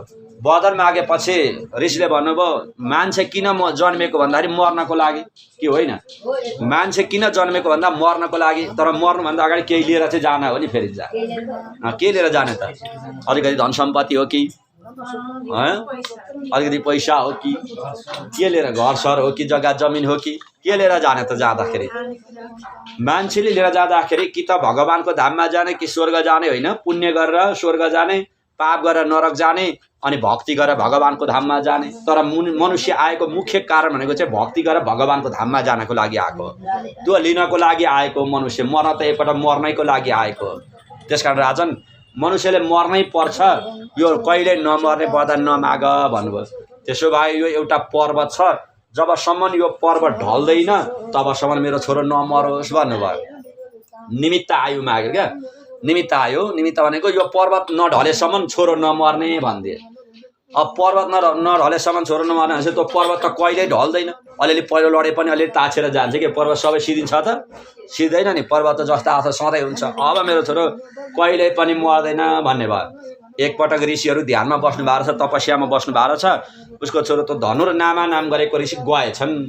गएर ती तपस्वी ऋषिहरूलाई जिस्काउने, कहिले तपस्या बस्नु नदिने होइन, कहिले हाँसेर त्यसरी चाहिँ भङ्ग गराइदिने, त्यस्तो गर्दो रहेछ। महिष नाम गरेको ऋषि हुनुहुन्थ्यो। ऋषिलाई रिस उठिहाल्यो, यो हामीलाई आएर यसरी तपस्या भङ्ग गर्ने यो को? यो चाँडै मरिहालोस् श्राप दिनुभएछ ऋषिले। यो मरिहालोस् भनेर श्राप दिँदाखेरि त्यो श्राप दिँदाखेरि पनि त्यो मरेन, किनकि उसको त निमित्त आयु थियो नि होइन। पर्वत नढलेसम्म नमर्ने थियो, किन मर्दैन? जति श्राप दिए पनि यो मरेन, के भयो यसलाई, किन मर्दो रहेछ भनेर फेरि ध्यान दृष्टिले विचार गरेर हेर्दा यसको त निमित्त आयु रहेछ। जबसम्म यो पर्वत ढल्दैन तबसम्म यो नमर्ने, यस्तो यसको वरदान प्राप्ति रहेछ। फेरि ऋषिले आफ्नो श्वासलाई चाहिँ स्वाँ गरेर छोडिदिनु भएछ। श्वासलाई स्वाँ गरेर छोडिदिनु भएको, त्यहाँबाट हजारौँ लाखौँवटा रागाहरू निस्केछन् है, भैँसी रागाहरू निस्के मुखबाट वार वार। अनि तिनलाई चाहिँ त्यो ऋषिले भन्नुभयो यो पर्वतलाई जसै तिसात्रबाट हानेर यसलाई ढालिदियो, यो पर्वतलाई सम्म बनाइदियो भनेपछि एकैछिनमा त्यो पर्वतलाई त त्यो सम्मथर बनाइदिए ती भैँसी रागाहरूले हानेर। त्यो सम्मथर हुने बित्तिकै उसको छोरो मरिहाल्यो, किन पर्वत ढलेपछि मर्ने भनेको थियो नि। ढल्यो, त्यो के घमण्ड भयो भनेदेखि, अहङ्कार भयो भने भगवानले दिएको वरदान पनि निष्फल भएर जान्छ होइन। त्यस्तो घमण्ड अहङ्कार कहिले पनि लिनु हुँदैन, रिस घमण्ड अहङ्कार हुनु हुँदैन। त्यसकारण महाराज तर तपाईको छोराको त्यस्तो घमण्ड पनि हुँदैन, अहङ्कारी पनि हुँदैन। त्यो त पिताको भक्ति, पितृभक्ति, देवी देवताहरूको आराधना गर्ने, भक्ति गर्ने यो जन्म होइन, अर्को जन्मसम्म पनि आफ्ना पितृहरूलाई उद्धार गर्नेवाला तपाईको छोरो यस्तो छोरो हुनेछ भनेर पुरुषोत्तम भगवानले त्यो राजालाई भनिदिनु भयो। अनि त्यस पछाडि त्यहाँबाट पुरुषोत्तम भगवानले यति ब्राह्मण ब्राह्मणीलाई भनिसकेपछि एकदम खुसी भएर त्यहाँबाट जानुभयो होइन। भगवान पनि जानुभयो, ब्राह्मण ब्राह्मणी पनि खुसी भएर छोरालाई अब 12,000 वर्षको उमेर भएको थपिएको त्यस्तो छोरालाई लिएर घरमा जानुभयो खुसी भएर। अनि फेरि गौतमी भन्नुहुन्छ, ए महाभाग हेर्नु न, यो सबै भगवानको कृपा। हामीले भगवानको आराधना नगर्दा आराधना भइसकेपछि नहुने कुरो पनि हुँदो रहेछ होइन, असम्भव पनि सम्भव हुँदो रहेछ भगवानको आराधनाले। भगवानको भजन कीर्तनले नपाउने कुरो पनि पाइँदो रहेछ अरे, नपाउने सुख पनि पाइयो, नपाउने धन सम्पत्ति पनि पाइयो, नपाउने सन्तान पनि पाइँदो रहेछ भगवानको आराधना। त्यस कारण हामी यो लोकमा आएका छौँ, यो लोकमा हामीले भगवानको आराधना गर्नु, भगवानको निमित्त हामीले जति कर्म गर्छौँ नि भगवानको निमित्त गर्नु, यो नै हाम्रो लागि सबैभन्दा ठुलो पुण्य रहेछ, यही नै धर्मको आधार रहेछ भनेर यसरी गौतमीले सम्झाउन थाल्नुभयो। त्यस पछाडि महाराज वाल्मीकि ऋषि भन्नुहुन्छ, राजन तिमीले जङ्गलमा जाँदाखेरि एउटा चराले बारम्बार भनौ भन्छौ नि, हो तिम्रो पूर्व जन्ममा तिमी सुदेव नाम गरेका थियौ, तिम्री पत्नी तिनै गौतमी नाम गरेकी थिइन्। ती सुदेव नाम गरेका चाहिँ प्राण त्यागेर फेरि दृढधन नाम गरेको तिमी नै भयौ। तिनै गौतमीले प्राण त्यागेर अहिले गुणसुन्दरी भयौ। अनि त तिम्रो 12,000 वर्ष बाँचेको, 12,000 वर्षसम्म बाँच्ने आयु पाएको छोरो थियो नि, हो त्यो छोरो चाहिँ अहिले सुगा बनेर आएर तिमीलाई सम्झाइरहेछ त पूर्व जन्मको तिम्रो छोरो हो। त्यही छोराले अब मेरो पिता त सधैँभरि यसै गरी हिँड्यो भनेदेखि नरकमा पर्ने भइहाले। सुख त छ, सम्पत्ति त छ, तर सुख सम्पत्ति भएर मात्रै के गर्नु? अब सधैँभरि शिकार खेल्न मात्रै हिँड्ने, जङ्गलमा मात्रै जाने, त्यस्तो मात्रै गर्न थाल्यो भने त त्यो सुखको के काम लाग्यो र? त्यसकारण अब यो पिताजीलाई उद्धारको लागि, उद्धार होस्, पिता मुक्ति हुनुहोस्, मुक्तिको लागि भगवानमा मन चित्त लागोस्, पुरुषोत्तम भगवानको आराधना पिताजीले गर्नुहोस् भनेर तपाईँलाई अर्ती उपदेश दिनको लागि सुगा बनेर आएर बारम्बार त्यो भन्ने तपाईँकै छोरो हो भनेर वाल्मीकि ऋषिले भन्नुभयो। त्यस पछाडि यो त पुरुषोत्तम महिना हो, पुरुषोत्तम महिनामा त्यसरी ध्यान गर्नुपर्छ। ए महाराज अब तपाईँले एउटा काम गर्नु भन्नुहुन्छ, जो व्यक्ति हुन्छ नि पुरुषोत्तमको सेवा गर्छ भने त्यही व्यक्ति धन्य हुनेछ अरे। जो व्यक्तिले यो लोकमा पनि भगवानको आराधना गर्छ भने यो लोकमा पनि त्यसले सुख पाउँछ र दोस्रो लोकमा पनि त्यसले फेरि सुखै पाउने हुन्छ। कुनै पनि असम्भव हुँदैन रे पुरुषोत्तमको आराधना गर्ने व्यक्तिलाई। अयम मम प्रियो मास प्रयातः पुरुषोत्तम। भगवान भन्नुहुन्छ यो मेरो प्यारो महिना हो, यो प्यारो महिनामा जसले मेरो आराधना गर्छ, मेरो सेवा गर्छ भनेदेखि अवश्य पनि त्यो व्यक्तिले कहिल्यै दुःख पाउनु पर्दैन। दुःख भनेको त कहिल्यै सपना पनि देख्नु पर्दैन रे। दुःख भनेको यो लोकमा सधैँभरि सुख समृद्धि ऐश्वर्यले प्राप्ति भएर अनि धन सम्पत्तिले प्राप्ति भएर सुख सन्तान, सुख पति श्रीमती, राज्य सबैले युक्त हुन्छ रे। यो महिनामा भगवान पुरुषोत्तमलाई आराधना गरेर अरू देवी देवताहरूको पूजा गर्न पनि पाइन्छ। पुरुषोत्तमको चाहिँ आराधना गर्नुपर्छ होइन। तीर्थ व्रत दान जे गरे पनि अरू महिनामा गरे भन्दा पनि बेसी पुण्य पाइन्छ, 16 गुणा बेसी पुण्य पाइन्छ यो पुरुषोत्तम महिनामा गरेको फलदान। भूमि स्थित लोकै पूज्यते पुरुषोत्तम। पुरुषोत्तम भगवानलाई भगवानको नाममा थोरै अलिकति मात्रै पनि दान गरेको छ भने सुमेरु पर्वत दान गरे समानको फल प्राप्ति हुन्छ है। सुमेरु पर्वत दान गरे समानको फल, त्यो पनि पुरुषोत्तम महिनामा। त्यो पनि कस्ता व्यक्तिलाई दान दिनु? दान दिँदाखेरि हामीले दान दिएको कुरा चाहिँ लगेर कसैले अब जुवातास खेल्ने होइन, मासु मांस खाने त्यसमा खर्च गर्ने अथवा नराम्रो ठाउँमा अशुभ ठाउँमा खर्च गर्छन् भनेदेखि दातारम नरकम नयेत। दान दिनेवाला व्यक्ति पनि नरक जान्छ रे। दान लिनेले नराम्रो ठाउँमा गएर धन सम्पत्ति खर्च गरिदियो भनेदेखि दान दिनेवाला पनि नरकमा जान्छ रे। त्यसकारण दान लिनेवाला व्यक्ति चाहिँ एकदम विचार गरेर मात्रै दान दिनुपर्छ रे। जो व्यक्तिले हामीले दिएको दान चाहिँ सदुपयोग गरोस्, राम्रो ठाउँमा प्रयोग गरोस्, राम्रो ठाउँमा यो प्रयोग गरेको जुन उसको पुण्य हो नि, त्यो जुन धर्म हो, त्यो धर्मले दान दिने व्यक्तिलाई हुन्छ। त्यसकारण दान दिँदाखेरि यहाँ भनेको छ वैष्णवाय ददाति दानम, वैष्णवलाई दान दिनुपर्छ अरे। वैष्णवलाई दान दिँदाखेरि तिल दान, तिलको दानो बराबर दान दिएको छ भने सुमेरु पर्वत बराबरी फल प्राप्ति हुन्छ अरे। सुमेरु पर्वत दान गर्दाखेरि कति पुण्य होला त? हैन। एउटा तिलको दानो दान दिएको वैष्णवलाई दिएको छ भने सुमेरु पर्वत बराबरको फल प्राप्ति हुन्छ। त्यसकारण दान दिनुपर्छ महाराज। यो महिना यति पुरुषोत्तम महिना भनेको यस्तो महिना हो कि जसले जानेर अथवा नजानिकन गरेका पुण्यहरूको फल प्राप्ति गर्ने महिना हो यही पुरुषोत्तम महिना। जानेर अथवा नजानी गरेका सम्पूर्ण पापहरूलाई कटाउने महिना हो यो पुरुषोत्तम महिना। त्यसकारण पुरुषोत्तम महिनाको ध्यान गर्नुपर्छ, आराधना गर्नुपर्छ। र पुमनाम गरेको नरकबाट तरण तारण गराउने छोरो हो। अनि छोरा भनिन्छ, उसैलाई पुत्र भनिन्छ, सन्तान भनिन्छ। त्यही तपाईँलाई नरक नपरुन् पिताजी। अब पिताजी चाहिँ घोर नरकमा पर्दैछन्, अब यिनको उद्धार होस्, यिनलाई चाहिँ मुक्ति गराउनको लागि भनेर आएको हो। त्यो पूर्व जन्मको तपाईँको छोराले बारम्बार त्यही रुखमा बसेर चरो बनेर आएर त्यही सुकदेव चाहिँ सुगाको चरो बनेर आएर तपाईँलाई सम्झाएको, राजन बुझाएको। अब तपाईँले यो मनलाई भगवानतिर लगाउनु, धर्मतिर लगाउनु, सधैँभरि शिकार खेल्नतिर नलगाउनु भन्दै यसरी वाल्मीकि ऋषिले दृढ धर्म नाम गरेको राजालाई सुनाउनु भएको कथा यो पुरुषोत्तम मास महात्म्यको यो नारद पुराण अन्तर्गतको कथा हो। यो 19औं अध्यायबाट वर्णन भयो। बोले भक्तवत्सल भगवानको, आनन्द कन्द भगवानको कथा सुन्ने श्रोताहरूको जय जय श्री राधे श्याम।